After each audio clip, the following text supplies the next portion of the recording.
नमस्कार, सिटी न्यूजच्या रात्री 10च्या बुलेटिनमध्ये प्रेक्षकांचं मनपूर्वक स्वागत। आज दिनांक 29 सप्टेंबर 2025 वार सोमवार। बातमीपत्राची सुरुवात करूया सुविचार मालेने। माणसाची खरी योग्यता त्याला त्याच्या बुद्धीमुळे प्राप्त झाली आहे। आजचा सुविचार आपण बघितला। आता बघूया बातमीपत्रातील ठळक बातम्या।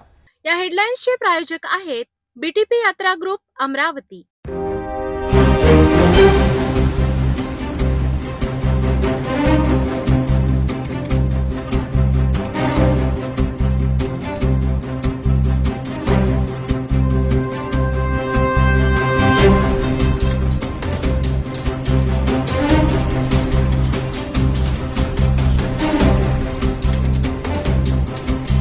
ठळक बातम्या बघितल्या। आता घेऊया एक छोटासा ब्रेक।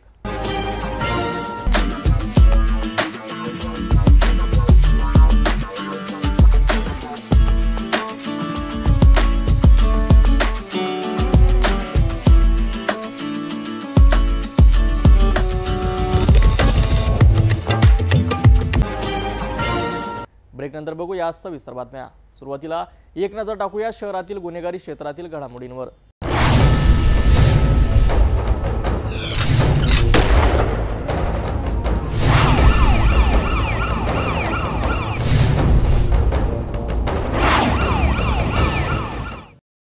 गाडगेनगर पोलीस ठाण्याच्या सहकारी वितरणासाठी असलेल्या तब्बल 800 क्विंटल तांदूळ, 100 क्विंटल ज्वारी व गहू असे 32 लाखाचे धान्य जप्त केले।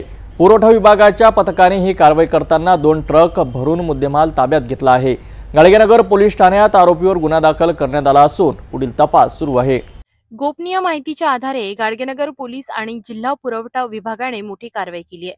वलगाव मार्गावरील जमील कॉलनी येथील एका गोदामावर छापा टाकून तब्बल 800 क्विंटल सरकारी रेशनचा तांदूळ तसेच 100 क्विंटल ज्वारी व गहू जप्त करण्यात आले। जप्त केलेल्या मालाची एकूण किंमत 32,70,300 रुपये एवढी आहे। हे गोदाम सईदाबी मसूद अहमद खान हबीबनगर यांचे असून आरोपी अब्दुल बसीत अब्दुल सईद वय वर्ष 38 राहणार जमील कॉलनी याने हे गोदाम भाड्याने घेतले होते। आरोपीने हे सरकारी धान्य खुले बाजारात विक्रीसाठी साठवून ठेवले असल्याचा आरोप आहे। पुरवठा अधिकारी प्रवीण राऊत यांनी सांगितले की जप्त केलेल्या धान्याचे नमुने तपासणीसाठी प्रयोगशाळेत पाठविण्यात आले असून हे सरकारी आहे की नाही याची खात्री तपास अहवाल आल्यानंतर होईल। या प्रकरणात गाडगेनगर पोलीस ठाण्यात गुन्हा दाखल करण्यात आला असून पुढील तपास पोलीस आणि पुरवठा विभाग संयुक्तरित्या करीत आहे।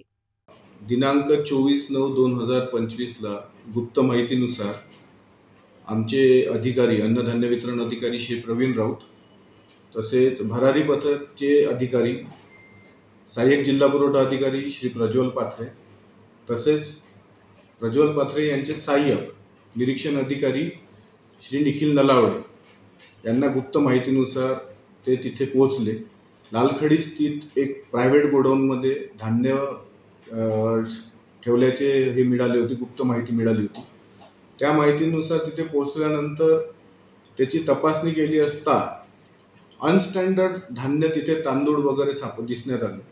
त्यानुसार ते गोदाम जे होते ते खाजगी गोदाम मालक सईदाबी अहमद खान यांचे गोदाम लक्षात निदर्शनात आले। त्यानंतर तिथे विचारपूस केली असता ते सगळं धान्य अब्दुल बाशीद अब्दुल सईद यांचे असल्याचे ते निदर्शनात आले। त्या सगळं इल्लीगल स्टोरेज असल्यामुळे तिथे EC ॲक्ट अंतर्गत 3 आणि 7 नुसार गुन्हा दाखल करण्यात आला। रितसर गुन्हा 2 दिवस 25 तारखेला संध्याकाळी गाडगेनगर पोलीस स्टेशनमध्ये करण्यात आलेला आहे। या संदर्भात जे रेशन कार्डचा जो माल आहे तो सुद्धा बाकी अन्य जिल्ह्यामध्ये तालुक्याच्या ठिकाणी सुद्धा मोठ्या प्रमाणामध्ये त्याची विक्री होत आहे आणि असा व्यवसाय अवैधरित्या सुरू आहे। या संदर्भात सुद्धा काही कारवाई जिल्हा पुरवठा अधिकाऱ्याच्या माध्यमातून करण्यात आली का? नाही, आता हे रेशनचं धान्य आहे किंवा नाही आपण सध्या सांगू नाही शकत जोपर्यंत त्याचा पूर्ण अहवाल येत नाही। National food laboratory Navi Mumbai इथे आपण ते धान्य पहिले पडताळणीसाठी पाठवू। जर ते शासकीय धान्य आढळलं तर ते पोलीस पुढील कारवाई करेल त्याच्यात आपण तसा अहवाल देऊ त्यात। पण सध्या स्थितीत आपल्याला ते शासकीय धान्य आहे किंवा नाही हे सध्या आपल्याला सांगता येणार नाही। राशन कार्डच्या माध्यमातून लाभार्थ्यांना मिळणारा जो तांदूळ आहे ते सुद्धा विक्री करण्याचं काम होतं। ते सुद्धा मोठे मोठे व्यवसायी ते जमाखोरी करत आहे, गोदाम भरत आहे, यावर सुद्धा काय कारवाई होणार आहे? या न्यूजद्वारा आपण लोकांना आज आवाहनच करणार आहे की कुठल्याही प्रकारचं धान्य अवैध साठवणूक, अवैध विक्री, अवैध खरेदी असं आपल्याला निदर्शनात आल्याबरोबर तात्काळ तालुका पुरवठा अधिकारी जे असतात किंवा तात्काळ तहसीलदार यांना कळवण्यात यावे, जेणेकरून आपण त्याच्यावर रीतसर कारवाई करू. सरकारी रेशनचं धान्य काळ्या बाजारात विक्रीसाठी साठवून ठेवण्याचा प्रकार उघडकीस येणं ही गंभीर बाब आहे. आता प्रयोगशाळेच्या तपासणीनंतरही धान्य खरंच सहकारी आहे का हे स्पष्ट होईल.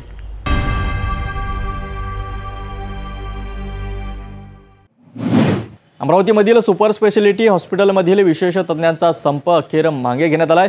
25 ऑक्टोबरपासून सुरू असलेला हा संप रुग्णसेवेत गंभीर अडथळा निर्माण करीत होता.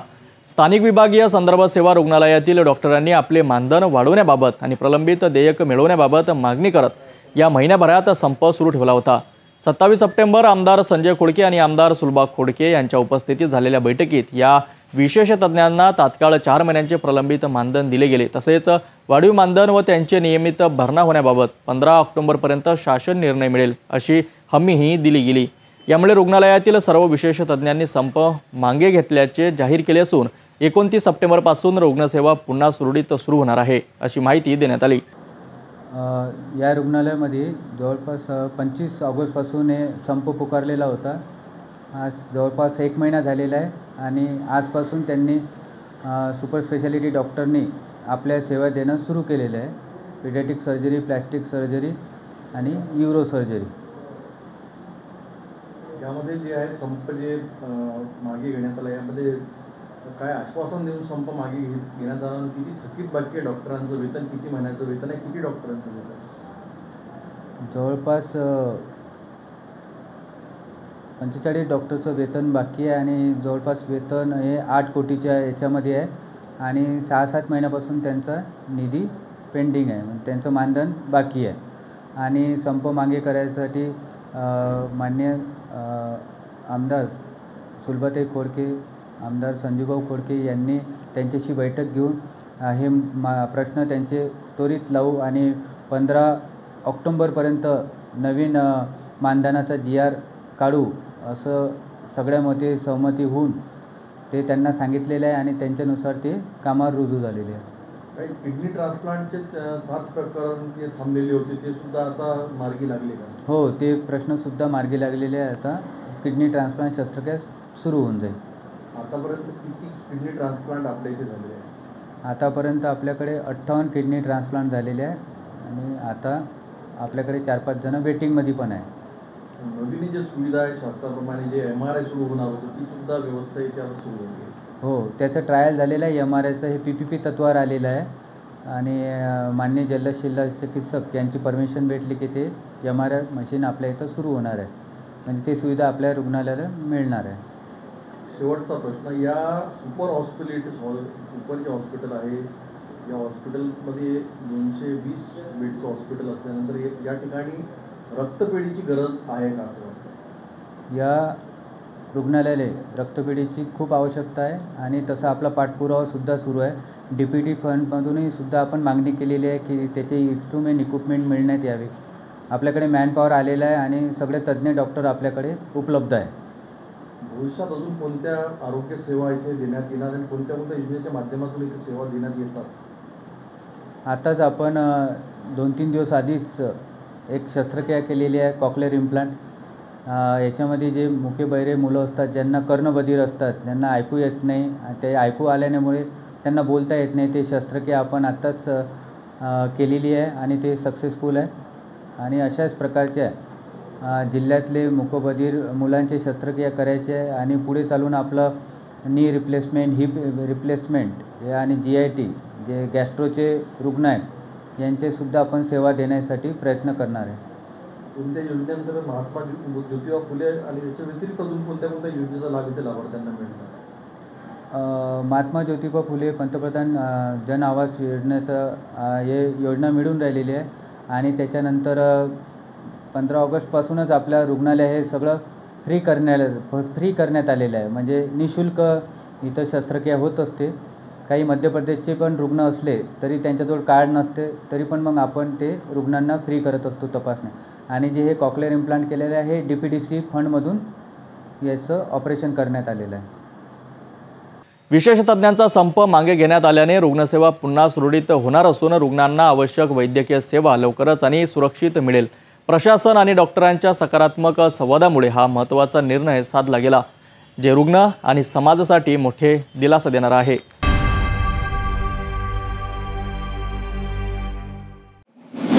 अमरावतीतील सुपर स्पेशालिटी हॉस्पिटलमध्ये ऐतिहासिक शस्त्रक्रिया 4.5 वर्षाच्या कर्णबधीर मुलावर ऐकण्याचे मशीन लावण्यात आली असून ही महाराष्ट्रातील पहिली शस्त्रक्रिया असल्याने डॉक्टर मंगेश मेंढे यांनी सिटी न्यूजशी बोलताना सांगितले। नागपूर आणि अमरावतीतील डॉक्टर टीम डॉक्टर वेदी, डॉक्टर मोरे, डॉक्टर अमोल नरोटे आणि डॉक्टर मंगेश मेंढे यांनी यशस्वी शस्त्रक्रिया पार पाडली। 4.5 वर्षांचा मुलगा लहानपणापासून ऐकू शकत नव्हता। माहितीनुसार महात्मा ज्योतिबा फुले योजनेअंतर्गत ही सर्जरी करण्यात आली। ह्या शस्त्रक्रियेला जर बाहेर केला तर एका कानासाठी जवळपास 10 लाखाचा खर्च लागत असतो आणि 2 कानाचं केलं तर 20 लाख आहे। MJPGI मध्ये हे शस्त्रक्रिया याला वयाची अट आहे, तो वय 0 ते 2 वर्षापर्यंत असलं तर त्याला MJPGI मधून 5 लाखाचं पॅकेज आहे। पण हा बालक हा 4.5 वर्षाचा होता, त्याच्यामुळे हा कोणत्याच योजनेत बसत नव्हता आणि RBSK मध्ये पण ते 2 वर्षाचंच अट आहे। मग हा कोणत्या योजनेत बसत नसल्याने आपण नाविन्यपूर्ण एक उपक्रम केला होता। कान नाक घशाच्या बाबत आपण कॉक्लिअर इम्प्लांटचं एक विजन ठेवलं होतं की इथं कॉक्लिअर इम्प्लांट सुरू करू। त्याच्याने हा मुलगा हा 4.5 वर्षाचा होता आणि त्यांची परिस्थिती नाजूक होती आणि मागील वर्षात जिल्हा नियोजन समितीकडून आपण याची मान्यता घेतली होती। उपसंचालक कार्यालय अकोल्याकडून याची मान्यता घेतली होती की बा ENTचं जे कॉक्लिअर इम्प्लांट आहे हे इथं शस्त्रक्रिया करण्यात यावी, याबाबत आपण हालचाली केल्या होत्या आणि मागील फंडमधून DPDC फंडमधून आपल्याला त्याच्याबाबत 50 लाख निधीसुद्धा मिळालेला आहे। त्या 50 लाखातून हा पहिली केस केलेली आहे आणि हा रुग्ण हा बालक हा अमरावती जिल्ह्याचा असून त्याचं या योजनेतून त्याची शस्त्रक्रिया करण्यात आलेली आहे। शस्त्रक्रियेनंतर मुलाला ऐकण्याची क्षमता प्राप्त होणार आहे। पालकांनी डॉक्टरांच्या टीमला, सार्वजनिक आरोग्य प्रशासनास आणि शासनाला आभार मानले। त्यांनी सांगितले, आमच्या मुलाला लहानपणापासूनच ऐकता येत नव्हते। या यशस्वी शस्त्रक्रियेमुळे आमच्या मुलाला ऐकता येईल। यासोबतच आम्ही डॉक्टर आणि शासनाचे मनपूर्वक आभार मानतो, अशी प्रतिक्रिया या मुलाच्या पालकांनी दिली। मेरा नाम मोहम्मद अशर कुरैशी है और मैं अमरावती शहर में द्वारा के अंदर गौलीपुर में रहता हूँ और मैं मेंढे सर का बहुत तहे दिल से शुक्रिया अदा करता हूँ। उन्होंने मेरी काफ़ी मदद की इस दवा खाने के अंदर में, और जो बाहर से नागपुर शहर से भी आए थे डॉक्टर जीवन वेदी सर, उन्होंने भी काफ़ी अच्छा तरीके से बच्चे का ऑपरेशन किया है। और क्या प्रॉब्लम था? बच्चे को सुनाई नहीं देता था। क्या उम्र? बच्चे की उम्र अभी 4.5 साल है सर। मैं काफ़ी परेशान हो चुका था उसको दवा खाने ले जाके। मेरा नाम शहनाज परवीन है। मेरे लड़के को सुनाई नहीं आता था। सुपर हॉस्पिटल में भर्ती करे, मेंढे सर की हेल्प हुई तो काफ़ी अच्छा ऑपरेशन हुआ है। सबका धन्यवाद। ही शस्त्रक्रिया केवळ महाराष्ट्रात नव्हे तर संपूर्ण देशातही उदाहरणीय ठरते। यामुळे शस्त्रक्रियेच्या माध्यमातून हजारो मुलांच्या आयुष्यात बदल घडविता येऊ शकतो। सुपर स्पेशालिटी हॉस्पिटलच्या डॉक्टर टीमचे हे कार्य नक्कीच कौतुकास्पद आहे।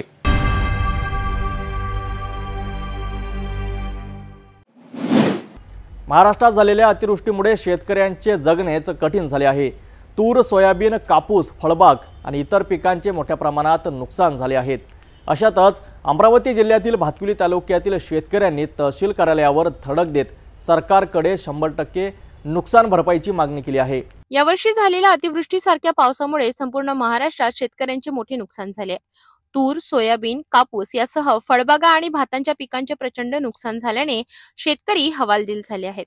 अमरावती जिल्ह्यातील भातकुली तालुक्यातही हीच परिस्थिती दिसून येते। सर्व पिकेच उद्ध्वस्त झाल्याने सोमवार 29 सप्टेंबर रोजी शेकडो शेतकरी तहसील कार्यालयावर धडकले। यावेळी शेतकऱ्यांनी सरकारकडे काही प्रमुख मागण्या केल्या।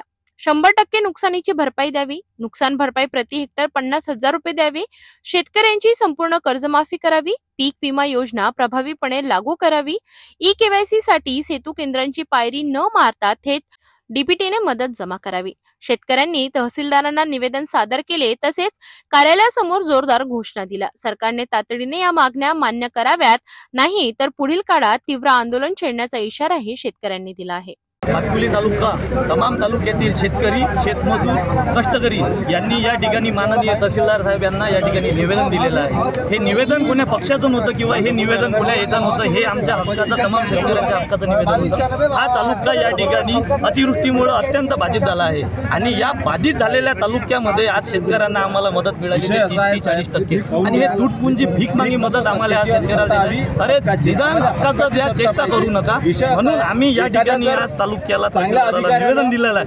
जर आमचा तालुका या ठिकाणी मोठ्या प्रमाणात जर नुकसान भरपाईमध्ये मदत आम्हाला मिळाली नाही तर येतं सोयाबीन या अधिकाऱ्यांच्या दरवाज्यात फेकल्याशिवाय आम्ही तमाम शेतकरी राहणार नाही आणि मोठ्या प्रमाणात आम्हाला या ठिकाणी आम्हाला मदत मिळाली। शेतकऱ्यांची मागणी केवळ भरपाईची नसून जगण्याचा हक्क मिळवण्याची आहे। सरकारने तात्काळ निर्णय घेऊन शेतकऱ्यांच्या खात्यात मदतीची रक्कम जमा करावी, अन्यथा राज्यात मोठे शेतकरी आंदोलन उभे राहण्याची शक्यता नाकारता येत नाही। युनायटेक फॉरमच्या नेतृत्वाखाली डॉक्टर अलीम पटेल यांनी जिल्हाधिकारी कार्यालयासमोर बेमुदत धरणे आंदोलन सुरू केले आहे। शेतकऱ्यांच्या कर्जमाफीसाठी सुरू असलेल्या या आंदोलनामध्ये शेतकरी गंभीर मागण्यांसह आपल्या हक्कासाठी आवाज उठवित आहेत। अमरावती जिल्हाधिकारी कार्यालयासमोर सुरू असलेल्या आंदोलनामध्ये डॉक्टर अलीम पटेल यांच्या नेतृत्वाखाली शेतकरी आपली ताकद दाखवत आहेत। ते म्हणतात, जोपर्यंत शेतकऱ्यांना कर्जमाफी मिळणार नाही तोपर्यंत आंदोलन संपणार नाही। या आंदोलनामध्ये शेतकऱ्यांनी आपल्या मागण्या मांडल्या आहेत। त्यामध्ये अमरावती जिल्हा ओला दुष्काळ जिल्हा घोषित करावा, संपूर्ण कर्जमाफी, कारण खरीप हंगाम पूर्णपणे फेल झालाय। शेतकऱ्यांच्या आत्महत्यांना प्रतिबंध घालण्यासाठी शेतीपूरक योजना लागू कराव्यात। आत्महत्याग्रस्त परिवारांना 15 दिवसांच्या आत मदत द्यावी। शेतीमालावर हमी भाव आणि 100% पीक विमा लागू करा। कापूस, तूर, सोयाबीन, हरभरा यांसारख्या मालाची बाहेरून आयात पूर्णपणे बंद करावी। आंदोलन करत असलेल्या कार्यकर्त्यांवर लावलेल्या दंगा कलम मागे घ्या। डॉक्टर अलीम पटेल यांनी स्पष्ट केले आहे की ही मागणी पूर्ण होईपर्यंत आंदोलन बेमुदत सुरू राहील। आपल्याला अमरावती जिल्ह्यातली जे शेतकरीची परिस्थिती सगळ्यांना माहीत आहे। हे जे मी फिगर्स आहे हे NCRBचे आहे।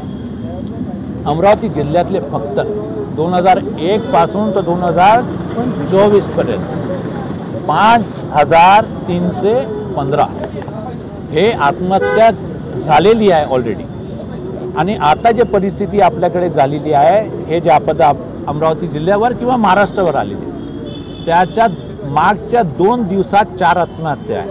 एक लेगावची आहे, एक शिरजगाव मोजरीची आहे, एक खल्लार दर्यापूरची आहे आणि एक आपला मेलघाटची आहे। 4 आत्महत्या। आता तुम्ही या हिशोबाने सांगा की पुढच्या काळात किती आत्महत्या होणार आहे। याला थांबवायची गरज आहे। शेतकऱ्याला दिलासा देण्याची गरज आहे। पूर्ण शेती उद्ध्वस्त झालेली आहे। आपल्याकडे 7,62,000 हेक्टर जमीन आहे, कल्टिवेबल लँड ऑलरेडी सोन। त्याच्यातून आपण फक्त 12% ते पंचनामा केलेला आहे। आता शेतीची परिस्थिती अशी आहे की तुम्ही शेतात पाऊल टाकू शकत नाही, पूर्ण शेत पाणी भरलेलं आहे, ते जिरवून राहिले। असं वाटते आपल्याला ज्या प्रकारे शेतकरी म्हणजे लोकप्रतिनिधी बांधावर जायला पाहिजे, बांधावर काही प्रतिनिधी जात आहे, पालकमंत्र्याच्या दौऱ्यामुळे अमरावती जिल्ह्याला खऱ्या अर्थाने काही शेतकऱ्यांना न्याय मिळाला नाही? न्याय मिळाला पाहिजे होता। विदर्भ पहिले आपल्याला माहीत आहे की आत्महत्याग्रस्त आहे, त्याच्यातून अमरावती आणि यवतमाळ जिल्हा परिस्थिती खूप खालावलेली आहे। आता जे हे आलेलं आहे, फ्लड आलेला आहे, त्याच्यातून किंवा जास्त ओलावृष्टी झाली आहे। नांदेड आणि मराठवाड्यामध्ये खूप प्रमाण जास्त आहे, पण आपण ऑलरेडी 25 वर्षापासून आत्महत्याग्रस्त आहोत। या भागात समजा हे जे परिस्थिती आहे किती भयंकर वाढणार आहे ते प्रमाण आपल्याला हे करावं लागेल। अमरावतीतील शेतकरी आपल्या हक्कासाठी जोरदार संघर्ष करीत आहेत। कर्जमाफी, नुकसान भरपाई आणि शेतकरी हितासाठीच्या योजना लागू होईपर्यंत या आंदोलनाची लढाई सुरूच राहणार आहे।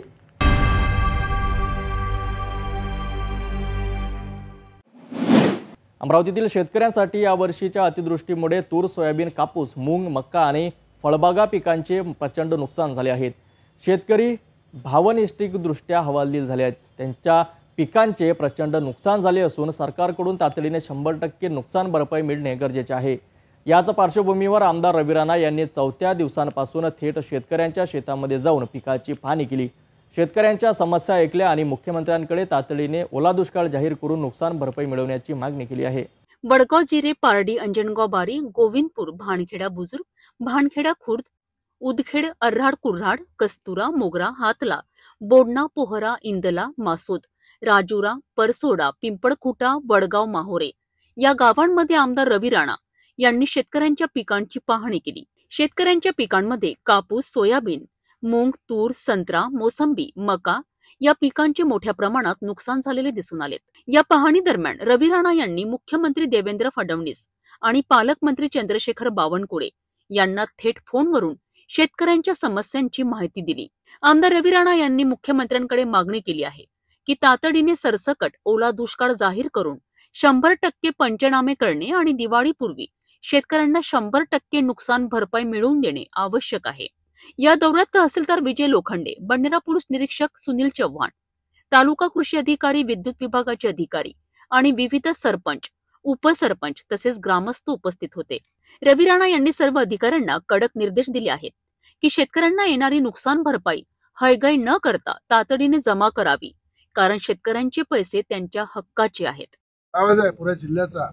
गेल्या 4 दिवसापासून जी मी जिल्ह्यामध्ये फिरत आहे सगळ्याची माहिती मुख्यमंत्र्याला देत आहे आणि या माहितीनुसार राज्याचे महसूल मंत्री जे आहे, पालकमंत्री अमरावती जिल्ह्याचे बावनकुळे त्यांना माहिती देत आहे। राज्याचे मुख्यमंत्री देवेंद्र फडणवीस साहेबांना माहिती दिलेली आहे की आता ओल्या दुष्काळाशिवाय कुठला पर्याय नाही आहे, सरसकट नुकसान भरपाई दिली पाहिजे।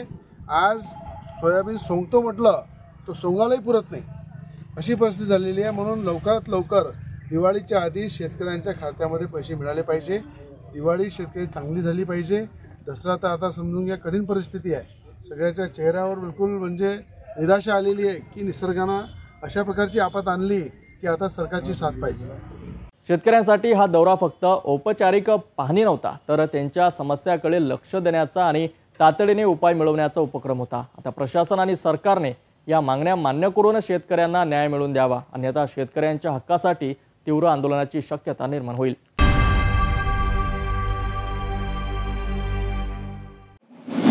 अमरावती शेतकऱ्यांवर आणि मच्छीमारांवर पावसामुळे मोठा फटका बसला आहे। सोयाबीन, कापूस आणि मच्छी पालनात झालेल्या प्रचंड नुकसानामुळे शेतकरी हवालदिल झाले आहेत। प्रहार जनशक्ती पक्ष आणि छत्रपती शेतकरी संघटनेतर्फे प्रशासनावर दबाव वाढवण्यासाठी जिल्हाधिकारी कार्यालयावर आंदोलन सुरू आहे। शेतकऱ्यांना हेक्टर 50,000 रुपये अनुदान, कर्जमाफी आणि पावसामुळे झालेल्या नुकसानासाठी त्वरित मदत देण्याची मागणी जोरात होत आहे।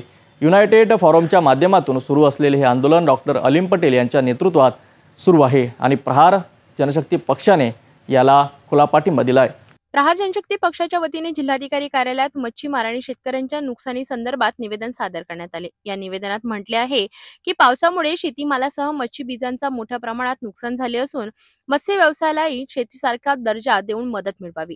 वाहून गेलेल्या मच्छीच्या ठिकाणी नवीन मोफत बीज वितरित करावे, शैक्षणिक शुल्क माफ करावे आणि धरण शेततळ्यांचे पंचनामे करून हेक्टरी 50,000 रुपये अनुदान द्यावे, अशी मागणी मच्छीमारांकडून करण्यात आली आहे। आमची अशी मागणी आहे की ज्या आधारावर मत्स्य व्यवसायाला शेतीचा दर्जा देण्यात आला, परंतु शेती व्यावसायिक असे पूरक जे मागण्या होत्या त्या अजून पूर्णतः आल्या नाही। आज ज्याप्रमाणे शेतीचे नुकसान झाले त्याच धर्तीवर मच्छीमारांनी जे तलावामध्ये संगोपन केलेलं बीज आहे हे पूर्णतः वाहून गेलेलं आहे। लाखो रुपयांचं नुकसान झालं आहे, परंतु त्याचे आजपर्यंत कुठलेही पंचनामे झालेले नाहीत। याच आज मागणीच्या माध्यमातून आम्ही मुख्यमंत्री फडणवीस साहेबांना तात्काळ पंचनामे करण्यात यावे अशी मागणी कलेक्टर मार्फत पाठवण्यात आली आहे। याचप्रमाणे शेतकऱ्यांच्या सोयाबीन आणि कपासाच्या पिकांचे प्रचंड नुकसान झाले असून तुटपुंजा मदतीऐवजी दर हेक्टरी 50,000 रुपये त्वरित जाहीर करावे, असे प्रहार पक्षाचे महानगर प्रमुख बंटी रामटेके यांनी सांगितले। अमरावती जिल्ह्याला इतका निष्क्रिय पालकमंत्री भेटले, मी सर्वात आधी त्यांचा निषेध करतो। जिल्ह्याचा शेतकरी बांधव हा पूर्ण ढसाळलेला आहे, आत्महत्या करत आहे। त्याच्या बांधावर जाण्याच्या ऐवजी त्यांनी इथं शिक्षक मतदारसंघाची मीटिंग घेतली, मनपामध्ये मॅरेथॉन मीटिंग घेतली, जिल्हा परिषदमध्ये मॅरेथॉन मीटिंग घेतली। या सर्व मीटिंगचा आम्ही जाहीर निषेध करीत आहोत। त्यांनी जर त्या दिवशी गाडी थांबवली नसती तर पूर्ण शेतकरी त्यांच्या गाडीसमोर झोपून आत्महत्या केली असती। तर त्यांना हा इशारा आहे की इथचा अमरावती जिल्ह्याचा शेतकरी हा हवालदिल झालेला आहे, आत्महत्या करत आहे। तुम्ही त्यांचे अश्रू कधी पुसता? सरसकट कर्जमाफी आणि ओला दुष्काळ अमरावती जिल्ह्याला कधी जाहीर करता, यानंतर जर ते आले अमरावती जिल्ह्यामध्ये तर आम्ही त्यांच्या गाडीसमोर स्वतःचं आत्मदहन करू आणि त्यांनाही आत्मदहन करण्यास प्रवृत्त करू, हा आमचा इशारा आहे। छत्रपती शेतकरी संघटनेच्या माध्यमातून शेतकरी, कामगार आणि सर्वसामान्यांसाठी मुख्यमंत्री तसेच पालकमंत्र्यांकडे निवेदन सादर करून त्वरित मदत देण्याची मागणी करण्यात आली आहे। गेल्या 2 ते 3 महिन्यापासून महाराष्ट्रामध्ये सततच्या पावसानं शेतकरी हवालदिल झाला आहे। शेतकऱ्याच्या शेतामधलं पीक जरी चांगलं दिलं पण त्याला उत्पन्न होणार नाही। सोयाबीन पूर्णतः येलो मोझॅक आणि अतिवृष्टीमुळे पूर्ण वाया गेलेला आहे। तुरीला तूर येण्याची शक्यता कमी आहे, काही ठिकाणच्या तुऱ्या पूर्ण जळलेल्या आहे। कपाशी जरी चांगली दिसत परंतु कपाशीचे बोंड पूर्ण सडले आहे। केळीचं नुकसान झालं आहे, संत्र्याचं नुकसान झालं आहे व इतरस्त पिकाचं नुकसान झालं आहे। अशा परिस्थितीमध्ये शेतकरी असताना सरकार तोंड उघडायला तयार नाही। देवेंद्र फडणवीसजी म्हणत होते की आम्ही शेतकऱ्याचं कर्ज माफ करू, 7/12 कोरा करू, परंतु अजूनही कोरा केला नाही। आता या परिस्थितीमध्ये जर 7/12 कोरा नाही केला तर शेतकऱ्याच्या आत्महत्या दर दिवशी 15 होत आहे, ह्याच्यापेक्षा वाढल्याशिवाय राहणार नाही। त्या शेतकऱ्यांना जर वाचवायचं असेल तर आमच्या या मागणीनुसार या महाराष्ट्राला मदत मिळाली तर शेतकरी वाचू शकतो। तातडीने ओला दुष्काळ जाहीर करणं गरजेचं आहे। केंद्राची नुकसान भरपाई आणि राज्याची नुकसान भरपाई मिळून शेतकऱ्याच्या खात्यात जाणं आवश्यक आहे।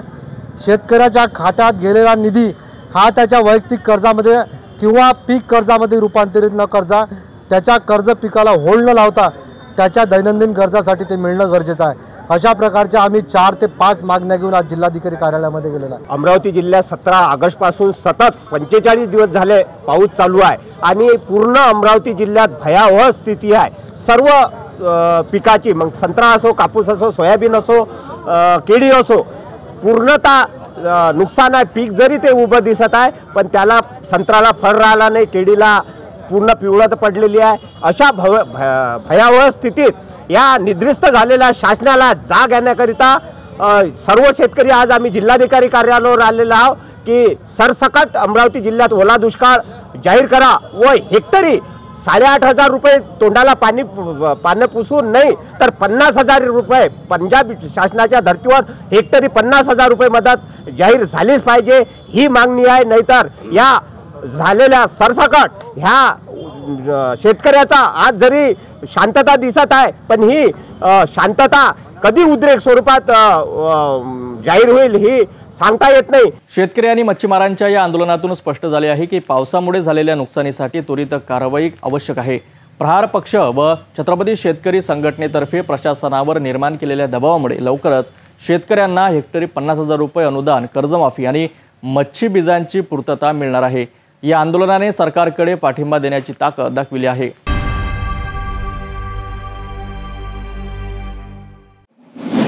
धनगर समाजाच्या आरक्षणाच्या मागण्यावरून अमरावतीत धनगर समाजाचे नेते आणि कार्यकर्ते यांनी आमदार राजेश वानखेडे यांना कार्यालयात यायला उशीर झाल्यावरून घेराव घालून संताप व्यक्त करताना दिसले। धनगर समाजाचे नेते दिलीप येडतकर म्हणाले की देवाभाऊ यांनी आम्हाला जे आश्वासन दिले होते ते पूर्ण झाले नाही। 2 सप्टेंबरच्या GR नंतर मराठा आरक्षणाला आरक्षण मिळाले पण धनगर समाजाला दुर्लक्ष झाले। ही केवळ आरक्षणाची मागणी नाही, आमचं कोणाशीही भांडण नाही। आमदार राजेश वानखेडे यांनीही स्पष्ट केले की धनगर समाजाच्या मागण्या योग्य आहेत, मी तुमच्या पाठीशी आहे। एसटी प्रवर्गात आरक्षण मिळावे यासाठी प्रयत्न करू। आता पाहू या आंदोलनाच्या पार्श्वभूमीवर काय परिस्थिती झाली आणि समाजाने कोणती भूमिका घेतली। अमरावती येथे धनगर समाजाचे नेते आणि कार्यकर्ते हे आमदार राजेश वानखेडे यांची भेट घेण्यासाठी कार्यालयासमोर जमा झाले। आमदार राजेश वानखेडे यांना कार्यालयात यायला उशीर झाल्यावरून त्यांना घेराव घालून त्यांनी संताप व्यक्त केला। धनगर समाजाचे नेते दिलीप येडतकर म्हणाले की 2 सप्टेंबरच्या GR नंतर मराठा समाजाला आरक्षण मिळाल्याने धनगर समाजाच्या हक्कावर अन्याय झाला आहे। आपले मुद्दे देवाभाऊंकडे पोहोचवावे लागतील असेही येडतकर यांनी नमूद केले। या आंदोलनात सहभागी समाजाने आपली स्पष्ट भूमिका मांडली। एसटी प्रवर्गात धनगर समाजालाही आरक्षण मिळावे। आमदार राजेश वानखेडे यांनीही समाजाला आश्वस्त केले की मी तुमच्या मागण्या योग्य असल्याचे मानतो आणि तुमच्या मागे आहे। शासनासोबत चर्चा करून या आरक्षणासाठी प्रयत्न केले जातील। या घटनेने परिसरात संताप आणि दबावाचे वातावरण निर्माण झाले। समाजाचे नेते आणि आमदार यांच्यातील संवादामुळे पुढील काही दिवसात या मुद्द्यांचा निकाल कसा लागतो हे पाहणे महत्त्वाचे ठरेल।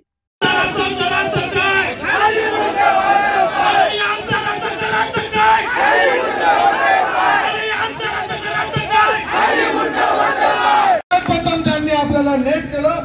सर्वात पहिले एलयू किंवा हा विधानसभेत प्रश्न हे जे वानखडे आमदार साहेब आहे ना यांनी मांडावा, कारण सर्वात जास्त उपकार महाराष्ट्रात जर असेल ते या वानखडे साहेबांवर आहे. पूर्णपणे आपल्याला हे आंदोलन चिघळण्याचा हे सरकार प्रयत्न करत आहे आणि यांची जर इच्छा असेल सरकारची की हे आंदोलन आणखी तीव्र व्हावं तर 1 तारखेला पूर्ण महाराष्ट्र चक्काजाम झाल्याशिवाय राहणार नाही. याला पूर्णतः जबाबदार हे जे आमदार निष्काळजी आमदार आहे हेच असतील.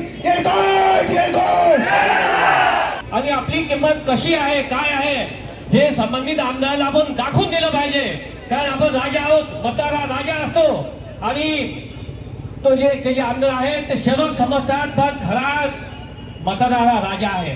त्यामुळे लोकशाहीमध्ये या मतदार राजाला खूप मोठी व्हॅल्यू आहे. आपण सगळ्यांनी याचा अंदाज घेऊनच समोर पाऊल उचलली पाहिजे. धनगर समाजाच्या आरक्षणाच्या मागण्या आणि आमदार राजेश वानखडे यांच्यातील संवाद हे स्पष्ट करतात की सामाजिक न्याय आणि हक्कासाठी आवाज उठवणे किती गरजेचे आहे. आता पाहावे लागेल की सरकार या मागण्यांकडे किती गांभीर्याने पाहते आणि धनगर समाजाला न्याय मिळतो की नाही. भारताने पाकिस्तानवर मिळवलेल्या विजयाचा जल्लोष अमरावतीमध्येही पाहायला मिळाला. हमालपुरा येथील वीर तानाजी नवदुर्गा मंडळात मित्रमंडळाच्या वतीने भव्य आतिषबाजी करून विजय साजरा करण्यात आला. भारत माता की जय आणि वंदे मातरमच्या घोषणात संपूर्ण परिसर दुमदुमून गेला. भारताचा पाकिस्तानावर दणदणीत विजय आणि अमरावतीत हमालपुरा परिसरात जल्लोषाचा माहोल.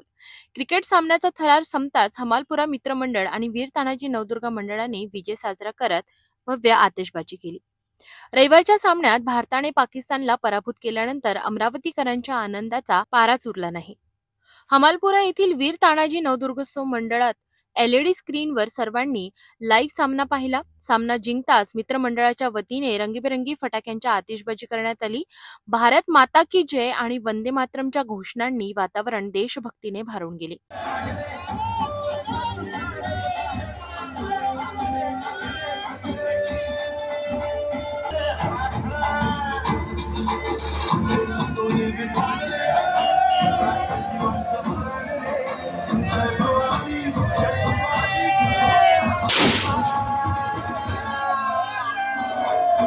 यावेळी मंडळाने देवी भवानीच्या बॅकग्राऊंडला तिरंग्याचा साज चढवून देशभक्तीचा संदेश दिला. हमालपुरा परिसरातला हा जल्लोष फक्त क्रिकेट सामन्याच्या विजयापुरता मर्यादित नव्हता, तर तो देशभक्तीचा आणि एकतेचा उत्सव ठरला. आज खरंच आनंदाचा क्षण आहे. भारताने पाकिस्तानावर विजय प्राप्त केलेला आहे. वीर तानाजी नवदुर्गोत्सव मंडळ यांनी प्रथमच LED स्क्रीनचा हा सगळ्या भाविक भक्तांसमोर देखावा सादर केला. त्या कारणाने त्या सणाने आम्ही आज संध्याकाळून भारताचा व पाकिस्तानाचा असा मॅच आम्ही त्या LED स्क्रीनवर सगळ्या भाविक भक्तांनी तो एन्जॉय केला. सगळ्या मंडळाच्या कार्यकर्त्यांनी एन्जॉय केला. आम्हाला खूप अभिमान आहे की आज पुन्हा एकदा भारताने पाकिस्तानावर विजय प्राप्त केला. सगळ्यांचं अभिनंदन. वीर तानाजी मंडळाचे सर्व कार्यकर्ते आज हा खूप भव्य जसा सामना झाला इंडिया पाकिस्तानचा, हा खूप छान झालेला आहे आणि आमच्या मंडळाने हा LED स्क्रीनवर दाखवलेला आहे. आणि अमरावती शहरामध्ये प्रथमच हा LED स्क्रीन हा आमच्या मंडळाने प्रोत्साहन केला होता आणि तो चांगला साजरा झालेला आहे. आणि आमचं जे मंडळ आहे वीर तानाजी मंडळ हे सण सूद आणि जे आहे कार्य हे खूप छान तयार आणि खूप चांगल्या पद्धतीने त्याचा साजरा केला जाते. आणि पोलिसांच्या प्रशासनाचे आमचे सर्व काही मंडळाचे कार्यकर्ते हे त्यांच्या शिस्तीने पालन वगैरे सगळं करते. जय माता दी, जय भारत माता की जय. अमरावतीत अशा प्रकारच्या जल्लोष म्हणजे भारतावरील प्रेमाची खरी साक्ष आहे.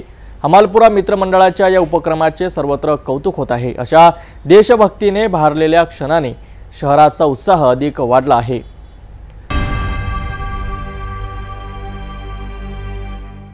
एकीकडे संपूर्ण शहरात नवरात्रीच्या उत्सवाचा जल्लोष सुरू आहे. गरब्याच्या ठेक्यावर शहरभरात भक्तिमय वातावरण निर्माण झाले आहे.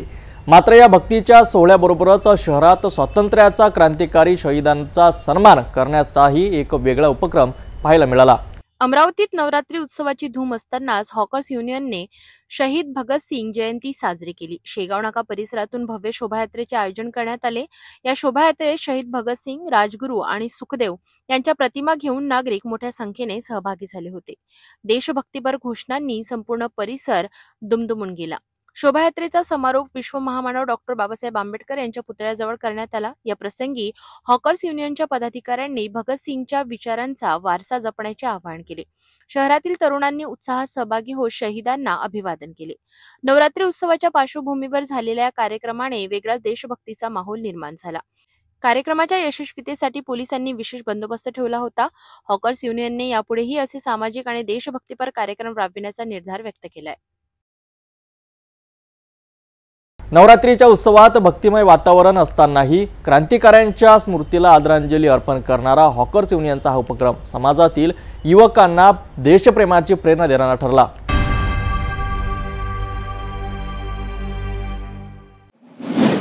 अमरावतीत राजकारणाच्या रंगभूमीवर मोठं षडयंत्र आणि रणनीतीचा उधळण। जोक स्टेडियम चपराशीपुरा प्रभागातून आगामी महानगरपालिका निवडणुकीसाठी 4 सदस्यांना पॅनल मैदानात उतरवण्यासाठी राजवीर संघटना व युवा ग्रुपने सत्ताधारी युतीसह बैठक केली।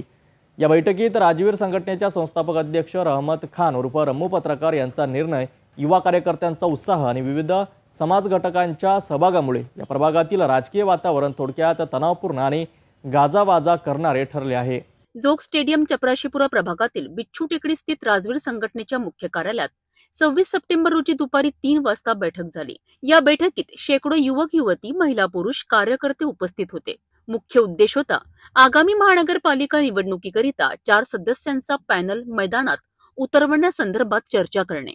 या बैठकीत राजवीर संघटनेचे संस्थापक अध्यक्ष रहमत खान उर्फ रम्मू पत्रकार यांचा प्रस्ताव सर्वसमावेशक पद्धतीने मंजूर झाला।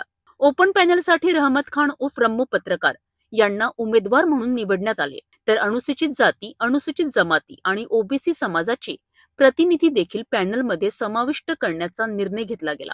या बैठकीदरम्यान उपस्थित कार्यकर्त्यांनी खूप झाली ताबेबारी, आता लागेल हिस्सेदारी असे घोषवाक्यही दिलेत। युवा कार्यकर्त्यांच्या सक्रिय सहभागामुळे पॅनलमध्ये विविध समाज घटकांचा समावेश आणि स्थानिक जनता जवळ आणण्याच्या रणनीतीवरही चर्चा झाली। राजवीर संघटनेचा खुफिया प्रचार ग्रुप डोर टू डोर जनसंपर्क करीत असून प्रभागात जागरूकता वाढवण्यावर भर देत आहे। यासोबतच युवा ग्रुपने अनुसूचित जमाती, ओबीसी आणि अनुसूचित जातीसाठी गुप्त प्रचार चालू केला असून प्रभागातील राजकीय वातावरण गतिमान बनले आहे। या बैठकीत अनेक कार्यकर्ते उपस्थित होते। बैठक के अंदर में आज ये निर्णय लिया गया कि प्रभाग क्रमांक 8 जोग स्टेडियम में चपरासीपुरा, ये प्रभाग से चारों भी पैनल के उम्मीदवार उतारे जाएंगे। एसटी, एससी, ओबीसी और ओपन, जिसमें आज एससी उम्मीदवार का नाम एसटी उम्मीदवार का नाम डिक्लेयर किया गया। उसी तरह ओपन उम्मीदवार का भी नाम डिक्लेयर किया गया रहमत खान के रूप में। और आगामी आने वाले समय के अंदर में एससी और ओबीसी उम्मीदवार के नाम भी डिक्लेयर किए जाएंगे और पूरी ताकत के साथ में चुनाव लड़ा जाएगा। यानी कहने का मतलब ये रहेगा कि बहुत हो गई ताबेदारी, अब चाहिए हिस्सेदारी। जोग स्टेडियम चपरासीपुरा प्रभाग से ही उम्मीदवार उतारे जाएंगे और यहाँ युवा पीढ़ी पूरी उसके साथ में मौजूद है, जिसमें चपरासीपुरा युवा hero tailor Abdul Wasid hero tailor group, उसके अलावा रशीद खान और भोलू भाई, उनकी पूरी टीम और उनके समर्थक हमारी राजवीर संगठना, पूरे ताकत से हमारी टीम ये प्रभाग के अंदर में चुनाव लड़ाएंगे, यही हमारा बोलना है। जोक स्टेडियम चपराशीपुरा प्रभागातील या बैठकीने आगामी महानगरपालिका निवडणुकीसाठी राजकीय रणनीती स्पष्ट केली आहे।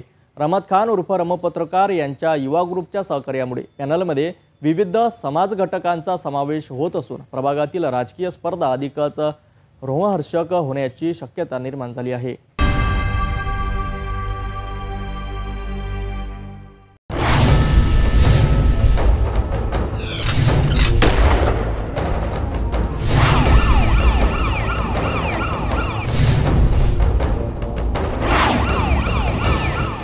अमरावती जिल्ह्यातील परतोडा पोलीस स्टेशनने चोरीच्या मोठ्या जाळ्याचा पर्दाफाश करत 2 मोटरसायकली जप्त केल्या आहेत।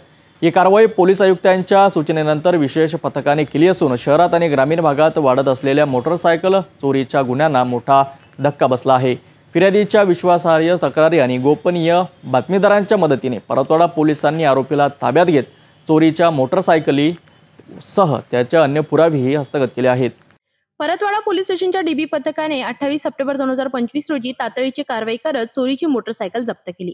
फिर्यादी केशव शालिग्राम काळे यांनी 27 सप्टेंबरच्या दुपारच्या सुमारास त्यांची होंडा युनिकॉर्न मोटरसायकल एकलासपूर शेतशिवार रोडवरून चोरी झाली असल्याची तक्रार होती. पोलिसांनी गोपनीय बातमीदाराकडून माहिती मिळवून सापळा रचला आणि आरोपी राजेश संजय उईके वय वर्ष 42 याला ताब्यात घेतले. त्यांच्या ताब्यातून केवळ होंडा युनिकॉर्नच नाही तर स्प्लेंडर मोटरसायकल सुद्धा जप्त करण्यात आली. या दोन्ही मोटरसायकलींची एकूण किंमत अंदाजे 1,10,000 रुपये आहे. सदर प्रकरणी पोलीस स्टेशन परतवाडा येथे संबंधित कलमांतर्गत गुन्हा दाखल करण्यात आला. पोलिसांनी आरोपीला विश्वासात घेऊन पुढील तपास सुरू केला असून या कारवाईमुळे मोटरसायकल चोरीवरील आळा बसण्याची अपेक्षा व्यक्त केली जात आहे. परतवाडा पोलीस स्टेशनच्या धडाकेबाज कारवाईमुळे चोरांच्या गुन्ह्यावर मोठा आळा बसण्याची शक्यता आहे. नागरिकांनीही अशा प्रकारच्या घटनांबाबत तात्काळ पोलिसांना माहिती देण्याचे आवाहन पोलीस करीत आहेत.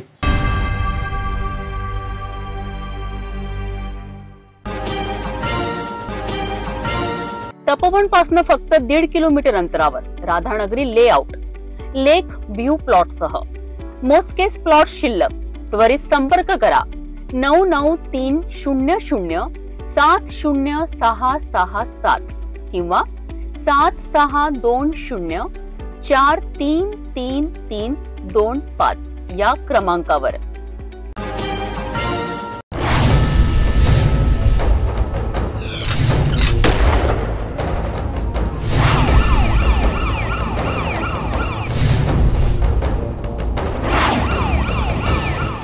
नागपूर जिल्ह्यातील वाठोळा पोलीस स्टेशनचे डीबी पथक धडक कारवाई करत मोठे सत्य उघडले.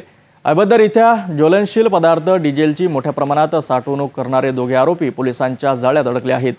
या कारवाईत तब्बल 1025 लिटर डिझेलसह मोठा मुद्देमाल जप्त करण्यात आला असून परिसरातील नागरिकांच्या जीवितास धोका टाळण्यासाठी पोलिसांनी तत्पर कारवाई केली आहे. रविवारी दुपारच्या सुमारास वाठोडा पोलीस स्टेशनच्या डीबी पथकाला गुप्त माहिती मिळाली की पवनपुत्र नगर प्लॉट नंबर 46 येथील आउट हाऊस रूम मध्ये मोठ्या प्रमाणावर डिझेल साठवले गेले आहे. वरिष्ठांच्या आदेशानुसार या ठिकाणी छापा टाकण्यात आला आणि सचिन संतोष बेनी बागडे वय वर्ष 27 राहणार आराधना नगर बेडगाव आणि आशिष मनभरण यादव वय वर्ष 21 मुडगाव येथे राहणारे रामपूर बालेगाव मध्य प्रदेश नामक 2 आरोपींना अटक करण्यात आली. पोलिसांनी घटनास्थळावरून 34 प्लास्टिक कॅनमध्ये भरलेले 1025 लिटर डिझेल जप्त केले. तसेच एक मोटर, डिझेल भरण्यासाठी मोठी चाळी आणि आरोपींच्या अंगझडतीतून रोख रक्कम हस्तगत करण्यात आली. या जप्त केलेल्या डिझेलची किंमत अंदाजे 96,350 रुपये, एकूण मुद्देमालाची किंमत 1,0950 रुपये इतकी आहे. ही धोकादायक साठवणूक परिसरातील नागरिकांच्या जीवन आणि मालमत्तेस गंभीर धोका निर्माण करीत होती. पोलिसांनी कलम 287 भारतीय दंड संहिता कलम 3-7 अत्यावश्यक वस्तू अधिनियम अंतर्गत गुन्हा दाखल केला असून पुढील तपास सुरू केला आहे. डीबी पथकाच्या तत्पर कारवाईमुळे नागरिकांमध्ये सुरक्षिततेची जाणीव निर्माण झाली आहे.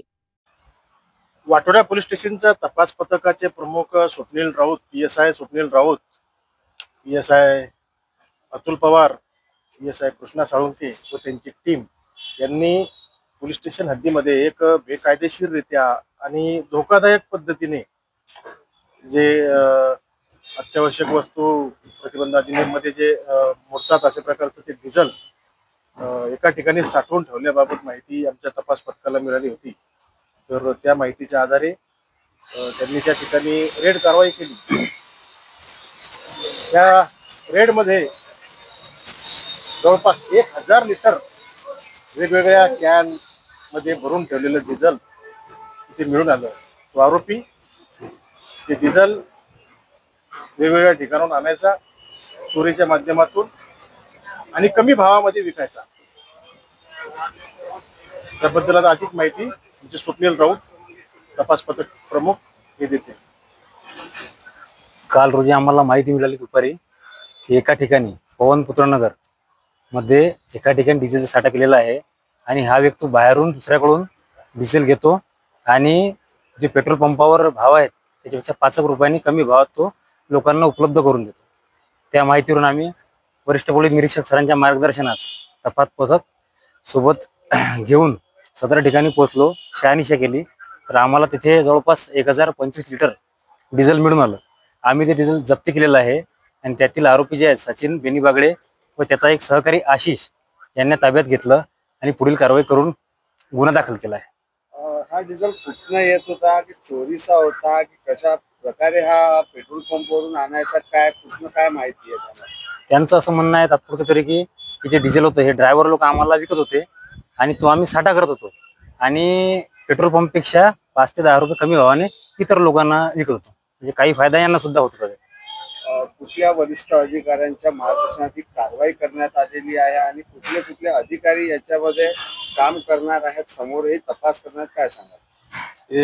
DCP जोनपूर मॅडम रश्मिता राव मॅडम तसेच ACP शिरस्कर साहेब सक्तवसुली विभाग यांनी आम्हाला वेळोवेळी पोलीस स्टेशनच्या हद्दीमध्ये अशा प्रकारचे कोणते अवैध धंदे असेल तर त्याच्यावर तात्काळ कारवाई करण्याबाबत सूचना दिलेल्या आहेत. त्या धर्तीवरच हे अवैध धंदा जो आहे तो काल निदर्शनास आल्यावर तात्काळ त्याच्यावर कायदेशीर कारवाई करण्यात आली. यामध्ये तो अवैध धंद्याला निर्बंध झालाच, त्याचबरोबर उघड्यावर अशा प्रकारे निष्काळजीपणे ज्वलनशील पदार्थ विकणे हे एक प्रकारे मोठ्या एखाद्या अनुचित प्रकार घडण्यासाठी किंवा एखादा ज्वलन स्फोट वगैरे असं वेगळा अनुचित प्रकार घडण्यासाठी सुद्धा कारणीभूत होऊ शकत होतं. त्यालाही प्रतिबंध झालेला आहे. पोलीस स्टेशन वाठोडा हद्दीमध्ये अशा प्रकारचे कोणत्याही प्रकारचे जर अवैध धंदे कोणत्याही व्यक्तीला दिसून आले तर त्यांनी निसंकोचपणे पोलीस स्टेशन वाठोडा येथील इथे कळवावे, आम्हाला कळवावे, आमच्या तपास पथकाला कळवावे. त्याच्यावर निश्चितपणे आम्ही कारवाई करू.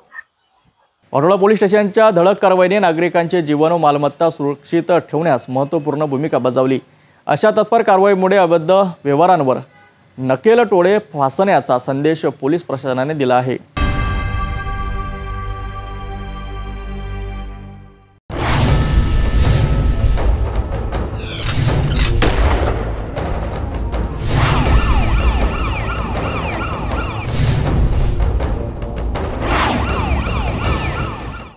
आईच्या मायेची ओढ आणि सावत्र वडिलांच्या विकृत नजरेत सापडलेली एका चिमुकलीची निरागसता. नागपूरमध्ये घडलेल्या या संतापजनक घटनेने सर्वत्र खळबळ माजली आहे. अजनी पोलीस ठाण्याच्या हद्दीत 10 वर्षाच्या बालिकेवर सावत्र वडिलाने अत्याचार केल्याचा प्रकार उघडकीस आला आहे. त्याचबरोबर जुन्या कामठीतही 7 वर्षाच्या मुलीवर अश्लील प्रकार केल्याची धक्कादायक घटना समोर आली आहे. अजनी परिसरातील 10 वर्षांची बालिका आई वडिलांपासून विभक्त राहते. आईने वडिलांपासून वेगळे होऊन गेल्या 4 वर्षांपासून एका व्यक्तीसोबत लिव्ह इन रिलेशनशिपमध्ये राहायला सुरुवात केली होती. मुलगी मात्र वडिलांकडेच राहत होती. मात्र काही दिवसांपासून तिला आईची खूप आठवण येत होती. 4 सप्टेंबरला वडिलांनी तिला आईकडे पाठविले. 19 सप्टेंबरच्या रात्री आईच्या घरीच झोपलेल्या या चिमुकलीवर सावित्र वडिलाने विकृत नजरेने आपला राक्षसी चेहरा दाखविला. तिच्यावर आपत्तीजनक कृत्य केले. बालिका घाबरलेली असली तरी दुसऱ्या दिवशी वडिलांकडे पोहोचून तिने पूर्ण घटना सांगितली. वडिलांनी तात्काळ अजनी पोलीस ठाण्यात धाव घेत तक्रार नोंदविली. पोलिसांनी आरोपीवर छेडछाड व पॉक्सो अंतर्गत गुन्हा दाखल केला. याचप्रमाणे जुन्या कामठी पोलीस ठाण्याच्या हद्दीत सुद्धा दुसरी घटना घडली. 7 वर्षांची चिमुकली स्टेशनरी खरेदीसाठी दुकानात गेली असता दुकानदार मुस्तकीम अन्सारी वय वर्ष 46 याने बालिकेला आत बोलावून अश्लील प्रकार केला. घाबरून मुलगी घरी पडून गेली आणि आईला सर्व प्रकार सांगितला. आईच्या तक्रारीवरून पोलिसांनी आरोपी विरुद्ध गुन्हा दाखल केला असून पुढील तपास सुरू आहे. एक तक्रारदार वडील आमच्या पोलीस स्टेशनला हजर आले. त्यांनी सांगितले की त्यांची 10 वर्षाची मुलगी याच्यासोबत चुकीचा प्रकार झालेला आहे अशी माहिती मिळताच सदरचा गुन्हा हा गंभीर स्वरूपाचा असल्यामुळे आम्ही एक महिला अधिकारी यांची नेमणूक केली व महिला अधिकारी यांना सदर मुलीचे साध्या कन्वेशात स्टेटमेंट घ्यायला सांगितले. स्टेटमेंट घेतल्यावर अशी माहिती पडली की दिनांक 19/9/2025ला सदर लहान मुलीसोबत तिचा सावत्र पिता याने एक दुष्कर्म म्हणजे चुकीचं कृत्य केलेलं आहे अशा माहितीवरून आम्ही तिचे लगेच रिपोर्ट त्या वडिलांच्या रिपोर्टवरून सदरचा गुन्हा दाखल करून त्या आरोपी विरुद्ध तात्काळ त्याला जाऊन घटनास्थळ पंचनामा सगळी प्रक्रिया पूर्ण करून सदर आरोपीला अटक केलेला आहे व त्याला न्यायालयीन कोठडीत रवाना केले. या सलग घडणाऱ्या घटनांनी पालकांनी आपल्या मुलींवर लक्ष ठेवण्याची आणि त्यांच्याशी मोकळेपणाने संवाद साधण्याची गरज अधोरेखित झाली आहे. पोलिसांनी तात्काळ कारवाई करत आरोपीवर गुन्हे दाखल केले आहेत, पण या चिमुकल्यांना न्याय कधी मिळणार हा मोठा प्रश्न आहे.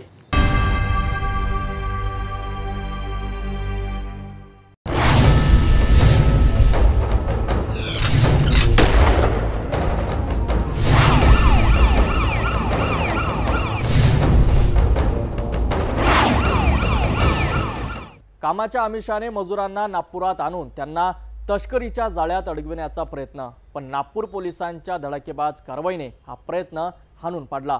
मध्य प्रदेशातील तब्बल 36 मजुरांची सुटका करत पोलिसांनी मानव तस्करीचा मोठा रॅकेटचा पर्दाफाश केला आहे. नागपूर शहर पोलिसांना खात्रीशीर माहिती मिळाल्यानंतर त्यांनी सापळा रचत मोठी कारवाई केली. कामाच्या आमिषाने मध्य प्रदेशातील मजुरांना नागपुरात आणण्यात आले होते. या मजुरांमध्ये 23 महिला, 5 पुरुष आणि 9 अल्पवयीन मुलींचा समावेश आहे. पोलिसांनी योग्य वेळी छापा टाकून सर्वांची सुटका करून त्यांना सुरक्षित ठिकाणी हलविले. पोलीस आयुक्तालयाच्या मार्गदर्शनाखाली करण्यात आलेल्या कारवाईने मानव तस्करीचे मोठे जाळे उघड झाले आहेत. या एजंटने मजुरांना बाहेरगावी चांगले काम मिळेल, चांगले पैसे मिळतील असे आमिष दाखविले होते. मात्र प्रत्यक्षात त्यांना अमानवीय परिस्थितीत कामाला लावण्याचा डाव होता, अशी प्राथमिक माहिती समोर आली आहे. सध्या या प्रकरणी पोलीस तपास सुरू असून या जाळ्यात आणखी कोणी सामील आहे का याचाही शोध घेतला जात आहे. पोलिसांच्या या तत्पर कारवाईने मजुरांचे प्राण वाचले असून शहरभरात नागपूर पोलिसांच्या कार्याचे कौतुक होत आहे. ये छिंदवाड़ा के 37 लोग हैं. इनको छिंदवाड़ा से नागपुर लाया गया था. इनको पहले स्थानिक लेवल पे काम करने के लिए बोला था, लेकिन वो उन्होंने यहाँ पे लाया, जो एजेंट थे उन्होंने, और वो उनको सातारा लेके जा रहे थे.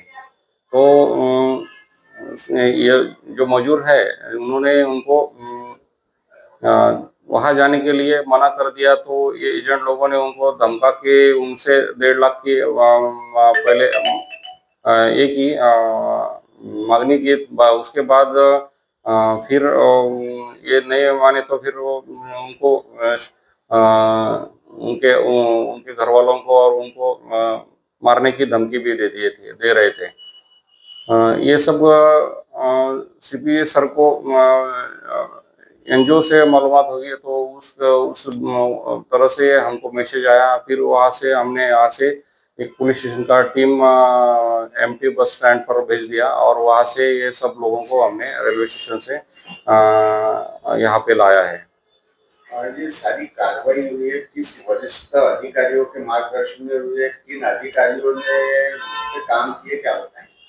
ये सब पूरा कार्रवाई माननीय सीपी सर रविंद्र कुमार सिंघल साहब के मार्गदर्शन के इससे हो रही है, और उस पे हम अभी एफआईआर दाखल करने वाले हैं. मानव तस्करीसारख्या गंभीर गुन्ह्याविरुद्ध नागपूर पोलिसांनी दाखवलेली ही तत्परता नक्कीच कौतुकास्पद आहे. अशा कारवाईमुळे समाजात विश्वास निर्माण होतो आणि मजुरांना सुरक्षिततेची जाणीव होते.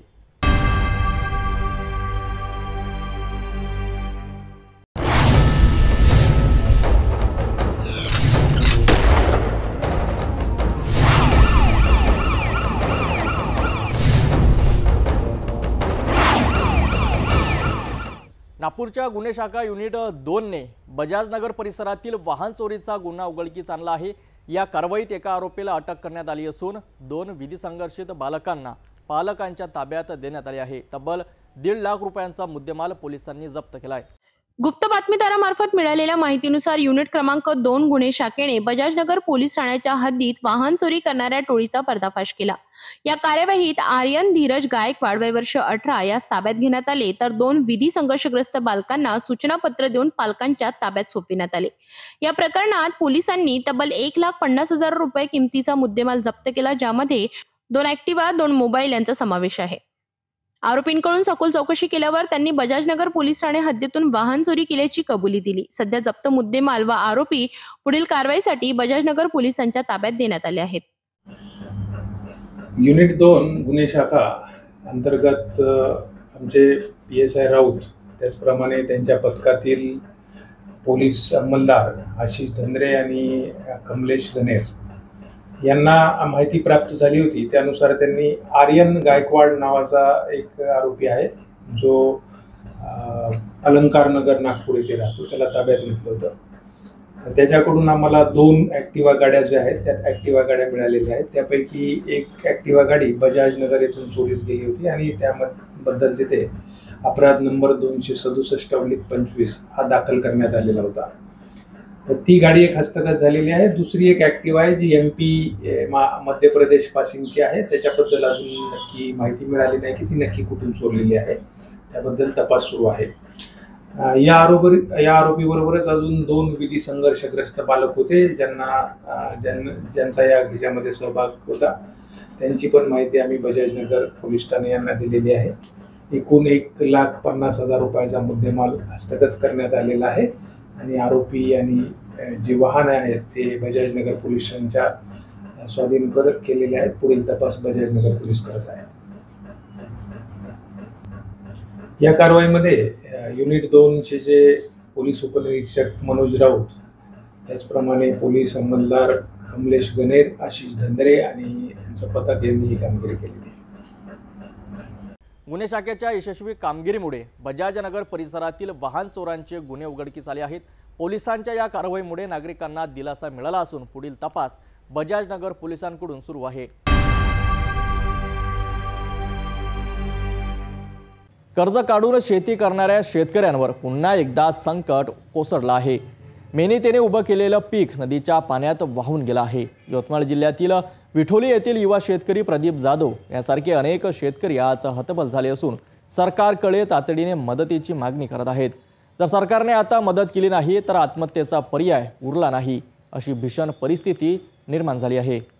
यवतमाळ जिल्ह्यातील विठोली गावात नदीचं पाणी शेतात शिरल्याने शेतकऱ्यांचं प्रचंड नुकसान झालंय. कर्ज काढून शेती करणाऱ्या शेतकऱ्यांनी मेहनतीने उभं केलेलं पीक काही तासातच उद्ध्वस्त झालं. शेतकरी प्रदीप जाधव यांनी सांगितलं की त्यांनी घाम गाळून कपाशीचं पीक उभं केलं होतं, पण नदीच्या पाण्यामुळे सर्व वाहून गेलं. पीक वाचवणं आता शक्य नाही. युवा शेतकरी कपाशीची झाडं उपटत आहेत, कारण पुढे काहीही उरलं नाही.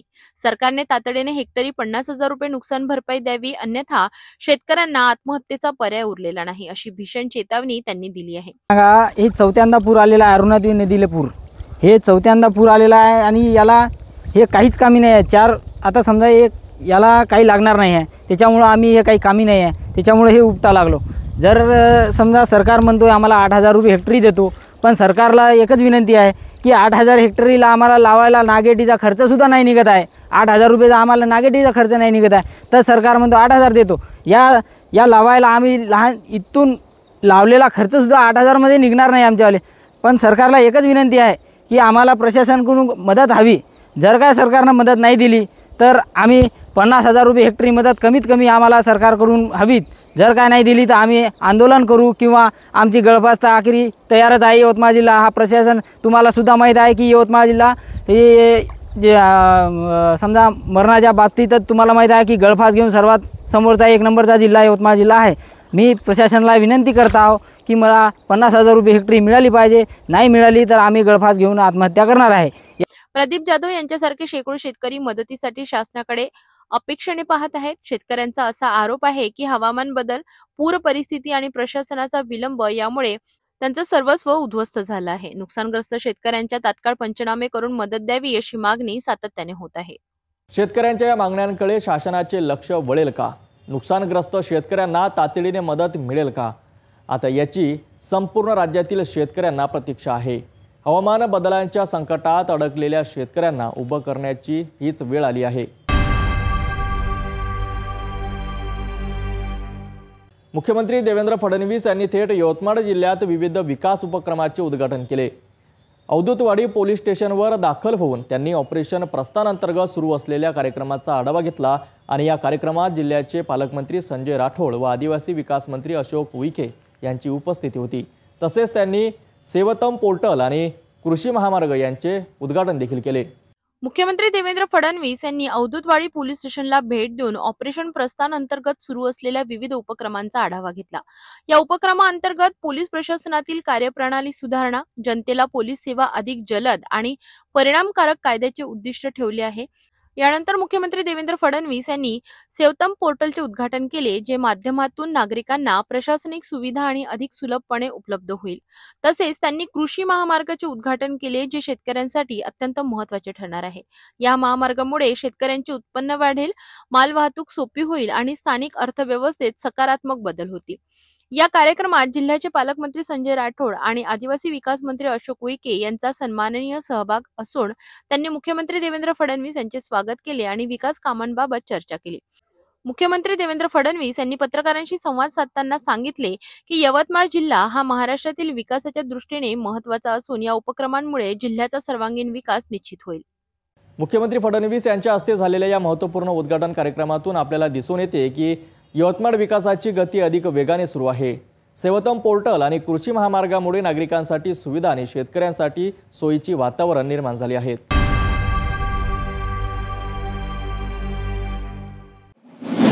उमरा महसूल मंडळातील शेतकऱ्यांसाठी धक्कादायक आणि संतापजनक बातमी. सुमारे 15,000 शेतकरी स्कायमेट वेदर स्टेशनच्या दोषपूर्ण हवामान अहवालामुळे पीक विमा आणि इतर शासकीय मदतीपासून वंचित राहावे लागले. दिनांक 17 सप्टेंबर रोजी झालेल्या ढगफुटीसारख्या पावसाने शेतकऱ्यांचे मोठे नुकसान केले, तरी यंत्राच्या चुकीच्या नोंदीमुळे शेतकऱ्यांना न्याय मिळण्यास अडथळा निर्माण झाला. उमरा महसूल मंडळातील शेतकऱ्यांनी गेल्या 2 वर्षांपासून स्कायमेट वेदर स्टेशनकडून प्रवासाची नोंद मागविली होती. 17 सप्टेंबर रोजी झालेल्या ढगफुटीसारख्या अतिवृष्टीमुळे सगळीकडे पिकांचे नुकसान झाले, परंतु या यंत्राचा अहवाल फक्त काही मिलीमीटर पावसाची नोंद दाखवत होता. संतप्त शेतकऱ्यांनी आपल्या समस्या घेऊन स्थानिक लोकप्रतिनिधींकडे तक्रार केली. आमदारांनी प्रकरण गांभीर्याने पाहून प्रशासनाला घटनास्थळी तपासणी करण्याचे आदेश दिले. 25 सप्टेंबर रोजी तालुका कृषी अधिकारी, तहसीलदार अकोट, स्कायमेट कंपनीचे अधिकारी आणि पीक विमा कंपनीचे प्रतिनिधी घटनास्थळी पोहोचले. तपासणीत असे निष्पन्न झाले की सदर यंत्र फतेपूर नाल्याच्या पात्रात स्थित असल्यामुळे नाल्याचे पाणी यंत्रावर वाहत असल्याने पावसाची अचूक नोंद घेणे या यंत्रासाठी तांत्रिकदृष्ट्या अशक्य होते.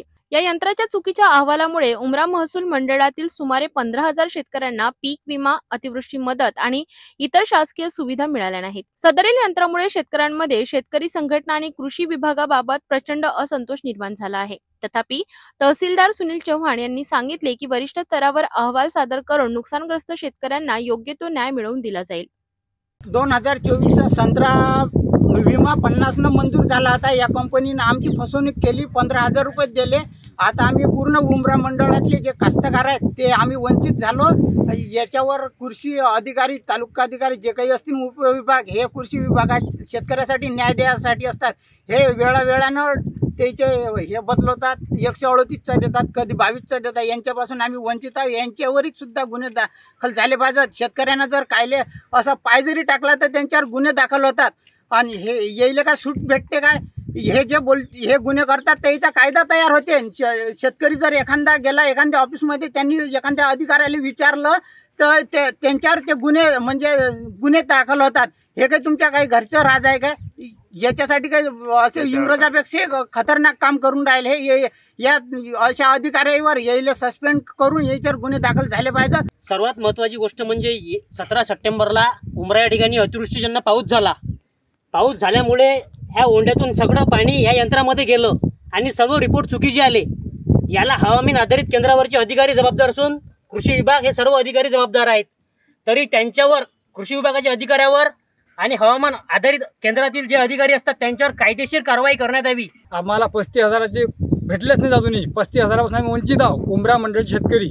तर ह्या आम्हाला याची मागणी कधी भेटेल? 35,000 याच्यावर आमचा पूर्ण उमरा मंडळचं सरकार आहे, हे याच्यावर थांब बसलेलं आहे. जर आम्हाला हे 25 तारखेला जर भेटले नाहीत तर आमचे उमरा मंडळचे जे सर्व शेतकरी आहेत हे आंदोलन करतील. उमरा महसूल मंडळातील शेतकऱ्यांसाठी या यंत्राच्या दोषीमुळे झालेला फटका गंभीर आहे. प्रशासनाने तात्काळ उपाययोजना करून दोषपूर्ण अहवालामुळे वंचित राहिलेल्या शेतकऱ्यांना न्याय मिळवून द्यावा अशी अपेक्षा आहे. शेतकऱ्यांचे हित राखण्यासाठी ही बाब सध्या सर्वांनाच चिंताजनक ठरत आहे.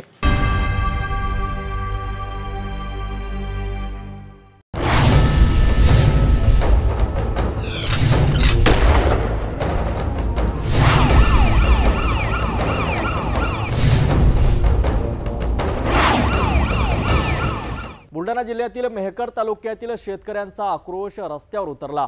संभाजी ब्रिगेडच्या नेतृत्वाखाली हजारो शेतकऱ्यांनी तहसील कार्यालयावर मोर्चा काढला आणि उपविभागीय अधिकाऱ्यांमार्फत मुख्यमंत्री यांना निवेदन दिले. अतिवृष्टीने उद्ध्वस्त झालेल्या शेतीमुळे हतबल शेतकरी मदतीसाठी ओरडत आहेत. यावेळी शेतकऱ्यांसोबत त्यांच्या मुलांपासून ते वयोवृद्ध आजोबांपर्यंत सर्वच सहभागी झाले. रस्ता रोकोवरून सरकारने तातडीने उपाययोजना कराव्यात, अन्यथा तीव्र आंदोलनाचा इशारा देण्यात आला आहे. बुलढाणा जिल्ह्यातील मेहकर तालुका अतिवृष्टी महापुराने होरपडलाय. शेतकऱ्यांची पिके पूर्णपणे उद्ध्वस्त झाली आहे. शेत जमिनी खरडून गेल्या, गुरेढोरे मुकी पडली आहेत. अशा परिस्थितीत शेतकरी आता सरकारकडे मोठ्या मदतीची मागणी करीत आहेत. संभाजी ब्रिगेडच्या जिल्हाध्यक्ष आणि शेतकरी नेते पांडुरंग पाटील यांच्या नेतृत्वाखाली शेकडो शेतकऱ्यांनी तहसील कार्यालयावर मोर्चा काढला. यावेळी हातात काठ्या, निवेदनं आणि पाट्या घेऊन शेतकरी, महिला, मुलं, आजोबाई सहभागी झाले होते. अगदी पहिलीतील मुलगीही या मोर्चात चालत होती. शेतकऱ्यांच्या प्रमुख मागण्या म्हणजे संपूर्ण महाराष्ट्रात ओला दुष्काळ जाहीर करावा, हेक्टर मागे किमान 50,000 रुपये मदत द्यावी, शेतकऱ्यांचा 7/12 कोरा करावा, 100% पीक विमा मिळावा, बुलढाणा जिल्ह्यातील एलो मोझॅक सहित रिजेक्ट झालेला पीक विमा तात्काळ जमा करावा. पीक पेरा नोंदीत राहिलेल्या शेतकऱ्यांची नोंदणी तलाठ्यामार्फत पूर्ण करावी. फळबाग, तुषार ठिबक, सोलर प्लेट योजनांचे रखडलेले अनुदान तात्काळ जमा करावे. शेतकऱ्यांना त्रास देणाऱ्या व अनुदान विलंब करणाऱ्या कंपन्यांवर कठोर कारवाई करावी. सुद्धा अजून व्यवस्थेला जाग येत नाही. आमच्या मागण्या ऐकून घेण्यासाठी आम्ही काय कोणी आतंकवादी नाही. आम्ही शेतकऱ्याची पोरं आमच्या शेतकरी बापाच्या व्यथा मांडण्यासाठी आम्ही इथे आलेलो आहोत. परंतु अजूनही जर हे संवेदनशीलता दाखवत नसतील तर मग यानंतरच्या आंदोलनाची रूपरेषा काय असेल तो सर्वस्वी व्यवस्थेने त्याचा विचार करावा. शेतकऱ्यांचे म्हणणे आहे की त्यांच्या हातात आता काहीच उरलेले नाही. शेतमाल वाहून गेलाय, जमीन खचली आहे, ज्यामुळे त्यांना जगण्यासाठी तातडीची आर्थिक मदत हवी आहे. उपविभागीय अधिकाऱ्यांमार्फत मुख्यमंत्र्यांना निवेदन देण्यात आले असून सरकारने त्वरित मदत न दिल्यास मोठे आंदोलन करण्याचा इशारा देण्यात आला आहे. Indian farmer, you are only going to obstruct the good morcha of the river and फसल. सर्व शेतकरी मंडळींना विनंती करतो की आपली पिकं बरोबर आले नाही, पाणी वाहून गेलं तरी शेतकऱ्यानं सरकारनं शेतकऱ्याकडे लक्ष देऊन शेतकऱ्याचं कर्ज माफ करावं ही माझी कळकळीची विनंती आहे. शेतकरी एकजुटीचा शेतकऱ्यांचा हा मोर्चा केवळ बुलढाणा जिल्ह्यातील नव्हे तर संपूर्ण महाराष्ट्रातील शेतकऱ्यांच्या वेदना मांडतोय. सरकारने तातडीने ओला दुष्काळ जाहीर करून शेतकऱ्यांना आर्थिक मदत दिली नाही तर हे आंदोलन अधिक तीव्र होणार हे स्पष्ट आहे.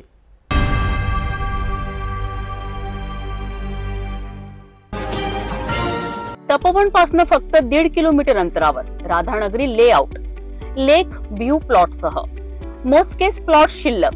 त्वरित संपर्क करा 9930706667 किंवा 7620433325 या क्रमांकावर. माहूरगडावर नवरात्री उत्सवाच्या पार्श्वभूमीवर लाखो भाविकांचा ओघ सुरू आहे. या भाविकांना उपाशी राहू नये यासाठी स्वामी समर्थ अन्नछत्र मंडळ आणि एकलारे भोसीकर परिवाराकडून अखंड महाप्रसादाची सेवा सुरू करण्यात आली आहे. 3.5 शक्तिपीठांपैकी एक असलेल्या माहूरगडावर देशभरातून लाखो भाविक दर्शनासाठी येत आहेत. याच पार्श्वभूमीवर भाविकांसाठी श्री स्वामी समर्थ अन्नछत्र मंडळाने एकलारे व भोसीकर परिवारासह नवरात्राच्या 9 दिवस अखंड अन्नदान सेवेचे आयोजन केले आहे. मंडळाच्या विश्वस्तांच्या मार्गदर्शनाखाली रोज सकाळी 7 ते रात्री 11 वाजेपर्यंत भाविकांसाठी रुचकर व पौष्टिक महाप्रसादाची व्यवस्था केली गेली आहे. सामान्य दिवसांमध्ये ही सेवा सकाळी 10:30 ते सायंकाळी 5:30 या वेळेत असते. मात्र यात्रेच्या काळात वेळ वाढवून भाविकांची कोणतीही गैरसोय होऊ नये याची काळजी घेतली जात आहे. मागील 5 वर्षांपासून अखंड सुरू असलेली ही सेवा आता माहूर नगरीच्या परंपरेचा एक अविभाज्य भाग बनली आहे. मंडळाचे विश्वस्त, सेवेकरी आणि स्वयंसेवक यांच्या निस्वार्थ परिश्रमामुळे ही सेवा यशस्वीपणे राबविली जात आहे आणि देशभरातून येणाऱ्या भाविकांकडून मोठा प्रतिसाद मिळत आहे. नवरात्रोत्सवाच्या पहिल्या दिवशी श्री रेणुका देवी मातेची आरती करून महाप्रसाद सेवेचा शुभारंभ करण्यात आला. यावेळी मंडळाचे अध्यक्ष मनोहर भोसीकर, रामराव एकलारे, सहअध्यक्ष संजय भाऊ मारवाडे, उपाध्यक्ष विजय गवारे, सचिव राजकुमार भोपी, महेश भिंगेवार आणि मंडळाची इतर मान्यवर सदस्य उपस्थित होते. प्रत्येक भाविकाला पोटभर प्रसाद मिळावा या भावनेतून सुरू असलेली ही सेवा माहूर नगरीच्या आध्यात्मिक परंपरेला बळकट करणारी ठरत आहे. सर्व भाविकांना या पवित्र सेवेत सहभागी होऊन महाप्रसादाचा लाभ घेण्याचे आवाहन मंडळाच्या वतीने करण्यात आले.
माहूरगडावर नवरात्र उत्सवात भाविकांसाठी अखंड महाप्रसादाची सेवा ही केवळ अन्नदान नव्हे तर आध्यात्मिक अनुभवाची पर्वणी ठरत आहे। अशा सेवाभावी उपक्रमामुळे माहूर नगरीची ख्याती देशभरात अधिक वाढत आहे।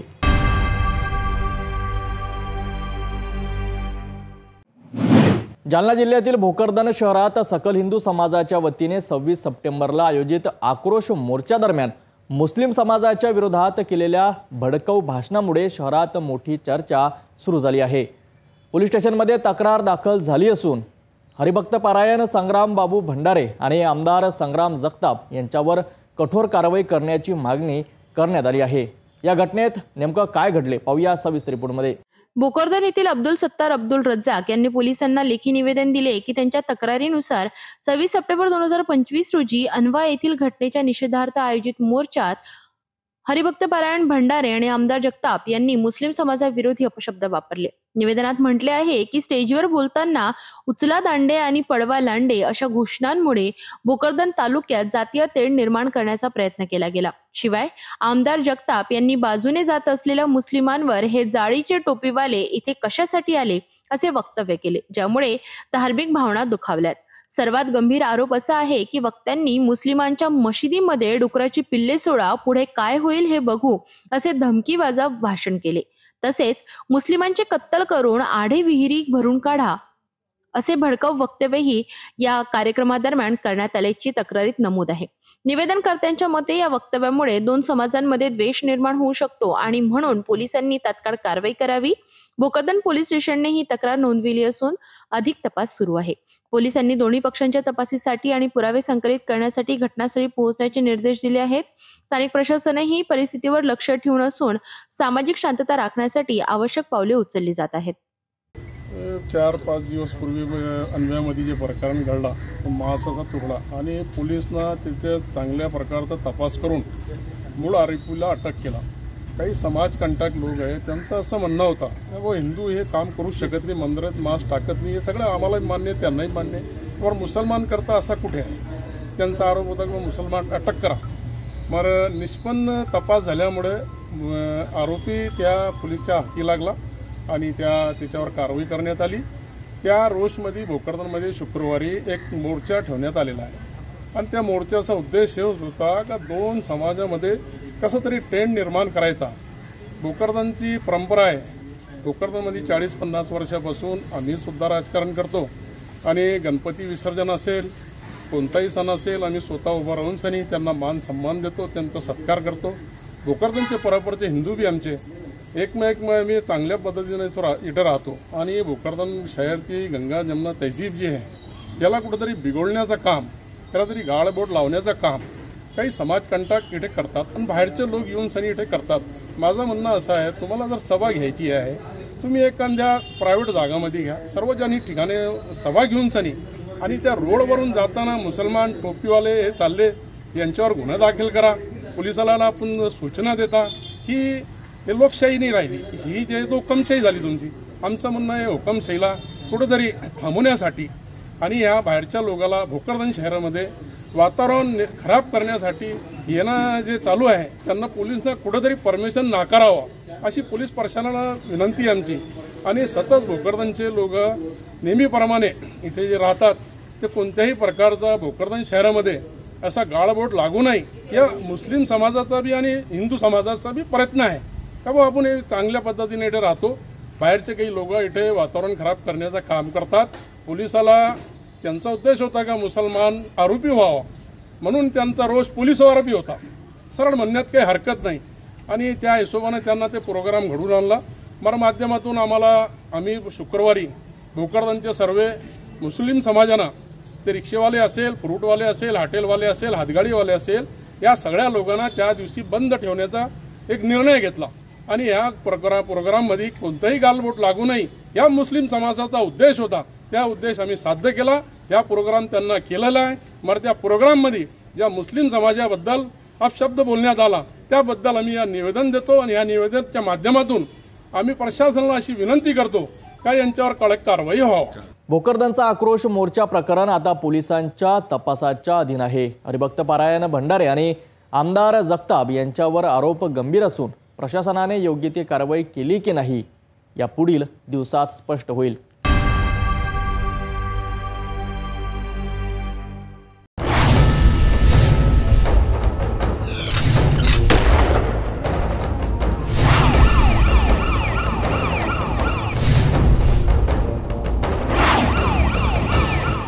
भारत पोलीस ठाण्याची एक मोठी कारवाई समोर आली आहे. चोरीच्या मोबाईल विक्रीवर बंदी घालणाऱ्या पोलिसांनी 32 वर्षीय आरोपीला ताब्यात घेत 2,64,000 किमतीच्या 18 मोबाईलसह जेरबंद केले आहे. ही कारवाई पारद पोलिसांनी गुप्त माहितीच्या आधारे केली असून आरोपी सुरुवातीला खोटे बोलत होता, परंतु पोलिसांच्या चौकशीत त्याने कबूल केले. जालना जिल्ह्यातील भोकरदन तालुक्यात पारद पोलीस स्टेशनने चोरीचे मोबाईल विकणाऱ्या आरोपीवर मोठी कारवाई केली.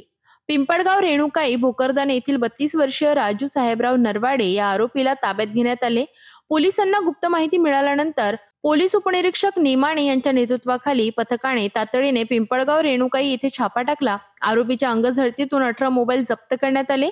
सुरुवातीला आरोपीने खोटे उत्तर दिले, परंतु पुढील चौकशीत तो कबूल झाला की हे सर्व मोबाईल चोरीचे असून तो त्यांना छत्रपती संभाजीनगर येथून विक्रीसाठी आणत होता.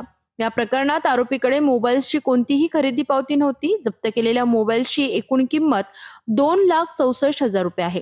पारद पोलिसांनी आरोपी विरुद्ध महाराष्ट्र पोलीस अधिनियमान्वये गुन्हा दाखल केला असून पुढील तपास सुरू आहे. पारद पोलिसांनी चोरीच्या मोबाईलच्या व्यापारावरही कठोर कारवाई केली आहे. पोलिसांचे जलद आणि कुशल कार्य हे अशा गुन्ह्यांवर नियंत्रण ठेवण्यास मदत करते. आम्ही तुम्हाला आणखी अद्ययावत माहिती देत राहू.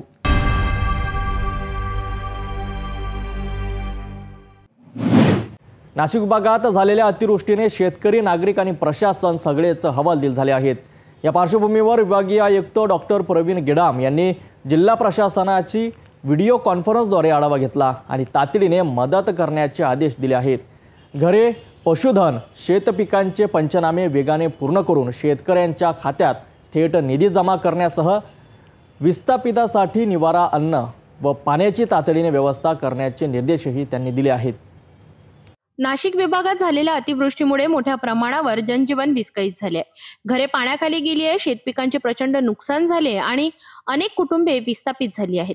या परिस्थितीवर विभागीय आयुक्त डॉक्टर प्रवीण गेडाम यांनी जिल्हा प्रशासनाची दूरदृश्य प्रणालीद्वारे चर्चा करून सविस्तर आढावा घेतला. त्यांनी स्पष्ट निर्देश दिले की घरे, शेतपीक आणि पशुधन यांचे पंचनामे तात्काळ पूर्ण करून पीडितांना दिलासा मिळावा. विस्थापितांसाठी निवारा, स्वच्छ पाणी आणि अन्नाची तातडीची सोय करावी. तसेच उणे प्राधिकार पत्रावर त्वरित अनुदान वितरित करून शेतकऱ्यांच्या खात्यात थेट निधी जमा करण्याची खात्री करावी. जून ते ऑगस्ट या 3 महिन्यात 90 कोटी रुपयांचे अनुदान आधीच वितरित झाले असल्याची माहितीही त्यांनी दिली. पुढील नुकसान भरपाई जलद गतीने पोहोचविण्यासाठी त्यांनी संबंधित अधिकाऱ्यांना सज्ज राहण्याचे आदेश दिले आहेत.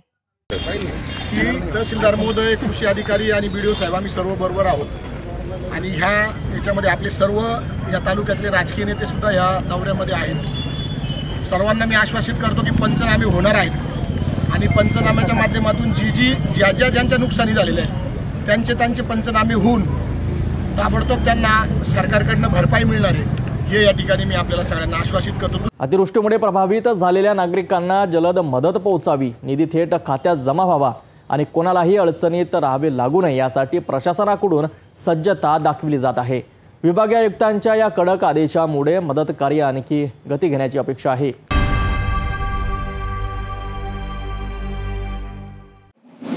लातूर शहरातील पालक आणि विद्यार्थ्यांमध्ये चिंतेची व गंभीर बातमी. शिंदे शिवदास सर जे सावित्रीबाई फुले महानगरपालिका शाळा क्रमांक 9 येथे मुख्याध्यापक म्हणून कार्यरत होते, त्यांची अचानक बदली करण्यात आली आहे. फक्त 1 वर्ष 4 महिने या शाळेत रुजू असलेले शिंदे सर यांच्या बदलीमुळे शाळेतील शैक्षणिक कामकाजावर गंभीर परिणाम होण्याची शक्यता वर्तवली जात आहे. पालकांनी आणि विद्यार्थ्यांनी आपल्या मतांचा आवाज उठवत शाळा बंद आंदोलनाचा इशारा दिलाय.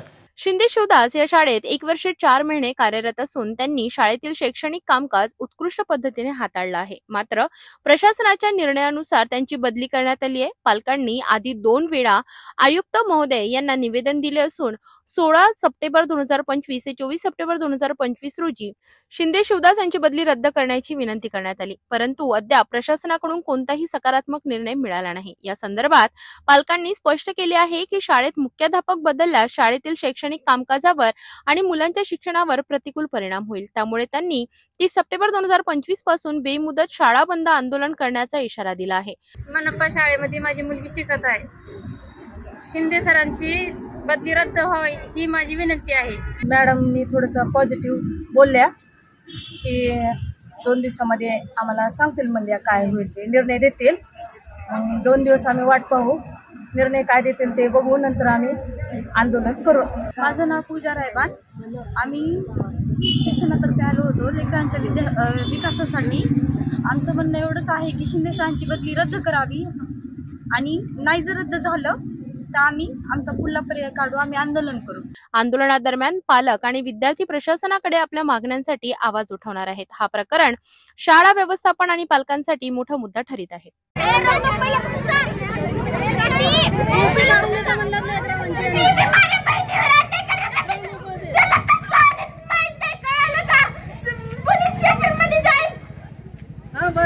मुख्याध्यापकांची बदली रद्द करण्यासाठी पालकांनी आंदोलनाचा इशारा दिल्याने प्रशासनावर दबाव निर्माण झाला आहे। लातूर शहरातील शाळांमध्ये शैक्षणिक कामकाज सुरळीत व्हावे यासाठी प्रशासनाने त्वरित निर्णय घेणे आवश्यक आहे। पुढील काही दिवस या प्रकरणावर शाळा आणि पालक वर्गातील लक्ष केंद्रित होईल।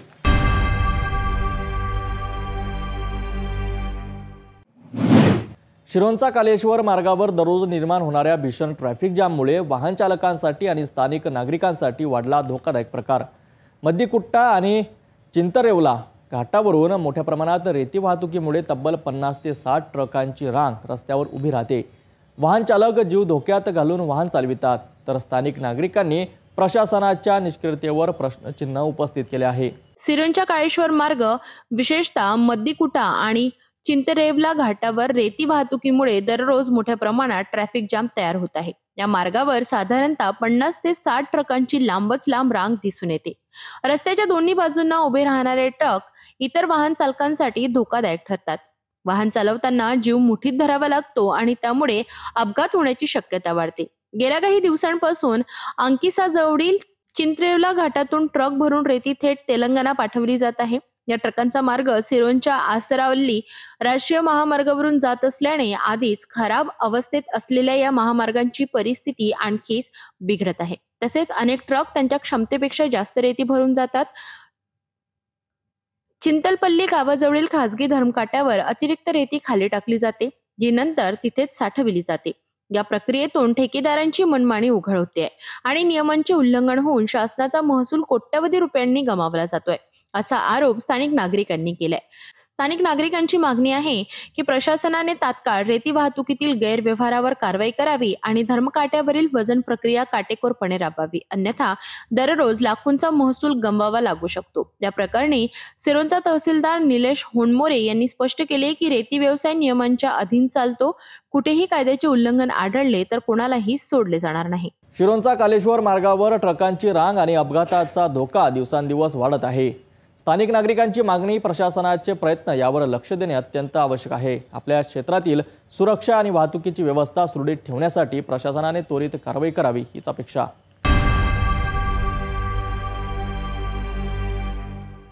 नांदेड जिल्ह्यातील बंजारा समाजाने आपल्या हक्कांसाठी भव्य मोर्चा काढला। मोर्चा नवा मोंढापासून जिल्हाधिकारी कार्यालयापर्यंत रस्त्यावरून जात होता, ज्यात महिला आणि पुरुषांची मोठी उपस्थिती होती। बंजारा समाजाचे सदस्य पारंपरिक वेशभूषेत सजलेले होते। वाजत गाजत घोषणा देत आंदोलन करण्यात आले। बंजारा समाजाचे प्रमुख मुद्दे म्हणजे मराठवाड्यातील बंजारा समाजाला हैदराबाद गॅजेटनुसार एसटी प्रवर्गात समाविष्ट करणे। आंदोलनकारकांनी घोषणाबाजी केली की आरक्षण आमच्या हक्काचं आहे, ते मिळेपर्यंत आम्ही शांत बसणार नाही। जिल्हाधिकारी कार्यालयात पोहोचल्यावर त्यांनी आपल्या मागण्यांची निवेदनं सादर केली। स्थानिक प्रशासनाने मोर्चा सुरक्षित ठेवण्यासाठी पोलिसांनी मार्गदर्शन केले, मात्र बंजारा समाजाच्या आंदोलकांचा उत्साह आणि जिद्द अपार होती। या आंदोलनामुळे नांदेड शहरात नव्हे तर संपूर्ण मराठवाड्यात बंजारा समाजाच्या आरक्षणासाठीची जागरूकता वाढली आहे।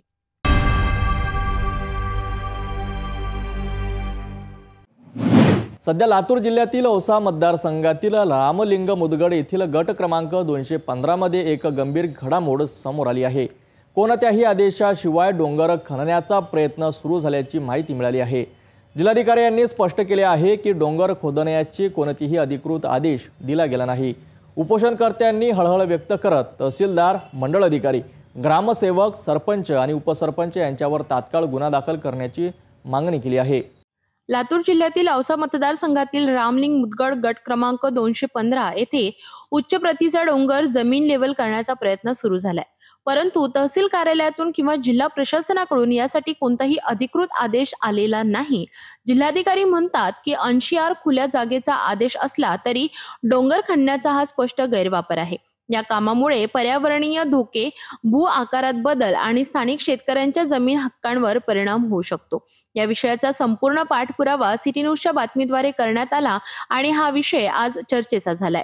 गावातील उपोषणकर्त्यांनी गंभीर तक्रार नोंदविली आहे की त्यांनी प्रश्न उपस्थित केला की आदेश नसताना डोंगर का खोदला जात आहे। जर आदेश नसेल तर संबंधित अधिकाऱ्यांवर तात्काळ गुन्हे दाखल करणे आवश्यक आहे। तहसीलदार, मंडळ अधिकारी, ग्रामसेवक, सरपंच आणि उपसरपंच यांच्यावर त्वरित कारवाईची मागणी उपोषणकर्त्यांनी केली आहे। प्रशासनाने तात्काळ तपास सुरू केलाय आणि घटनास्थळी पोलीस आणि प्रशासनाची टीम तैनात आहे। स्थानिक नागरिकांनी या निर्णयाचा निषेध व्यक्त केला असून त्यांनी प्रशासनावर दबाव टाकण्याची मागणी केली आहे। या घडामोडींचा परिणाम भविष्यातील विकास कामांवरही पडू शकतो। आदेशामध्ये उल्लेख आहे का तसा जमीन डोंगर खोदा म्हणून? असा आदेश असेल तर आम्ही उठतो, कारवाई करा तहसीलदारवर, सगळ्या अधिकाऱ्यावर द्या आम्हाला पत्र। अशा प्रकारच्या गैरवर्तणुकीमुळे स्थानिक नागरिकांमध्ये संताप पसरला आहे। प्रशासनाने त्वरित कारवाई करून आरोपी अधिकाऱ्यांवर योग्य ती गुन्हे दाखल करावेत अशी मागणी यावेळी करण्यात आली आहे। जाता पुन्हा एकदा आजच्या ठळक बातम्या। या हेडलाईन्सचे प्रायोजक आहेत बीटीपी यात्रा ग्रुप, अमरावती।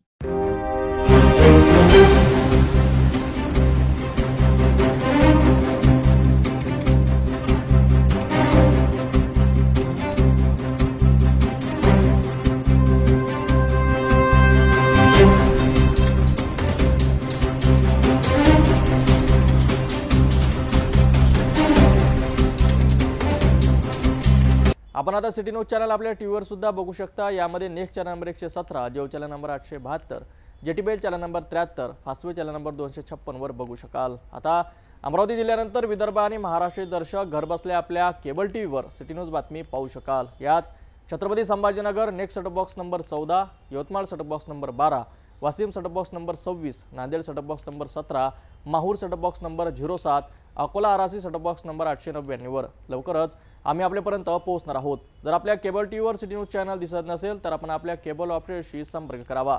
सिटी न्यूज केबलच्या व्यतिरिक्त यूट्यूब, फेसबुक, इंस्टाग्राम आणि ट्विटरवर सुद्धा बघू शकता। याकरिता सोशल मीडिया अकाउंट सबस्क्राइब करा, फॉलो करा, लाईक करा। यूट्यूब अकाउंट सबस्क्राइब करण्याकरिता सबस्क्राइब बटनला क्लिक करा आणि बेल आयकॉन दाबायला विसरू नका, कारण सर्वात आधी समाचार आपल्यापर्यंत पोहोचणार आहेत।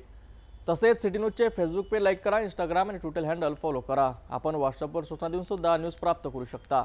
ही बातमीपत्र एवढ्यावरच थांबूया, पुन्हा भेटून घडामोडीसोबत। नमस्कार। हर खबर पर पैनी नजर, हर मुद्दे पर सटीक वार, यही है सिटी न्यूज की पहचान। जहाँ सच्चाई की आवाज दबाई जाती है, वहाँ सिटी न्यूज उठाता है सवाल। हर स्क्रीन पर, हर प्लेटफॉर्म पर हमारी मौजूदगी बोलती है। सिटी न्यूज, हमेशा सच के साथ। अस्वीकरण। सिटी न्यूज चॅनलवर राजकीय, सामाजिक, धार्मिक कार्यकर्ते, प्रशासकीय अधिकारी, कर्मचारी किंवा कोणत्याही व्यक्तीने व्यक्त केलेले विचार अथवा माहिती ही त्यांची वैयक्तिक मते आहेत। त्या मतांशी सिटी न्यूज चॅनलची सहमती असणे आवश्यक नाही।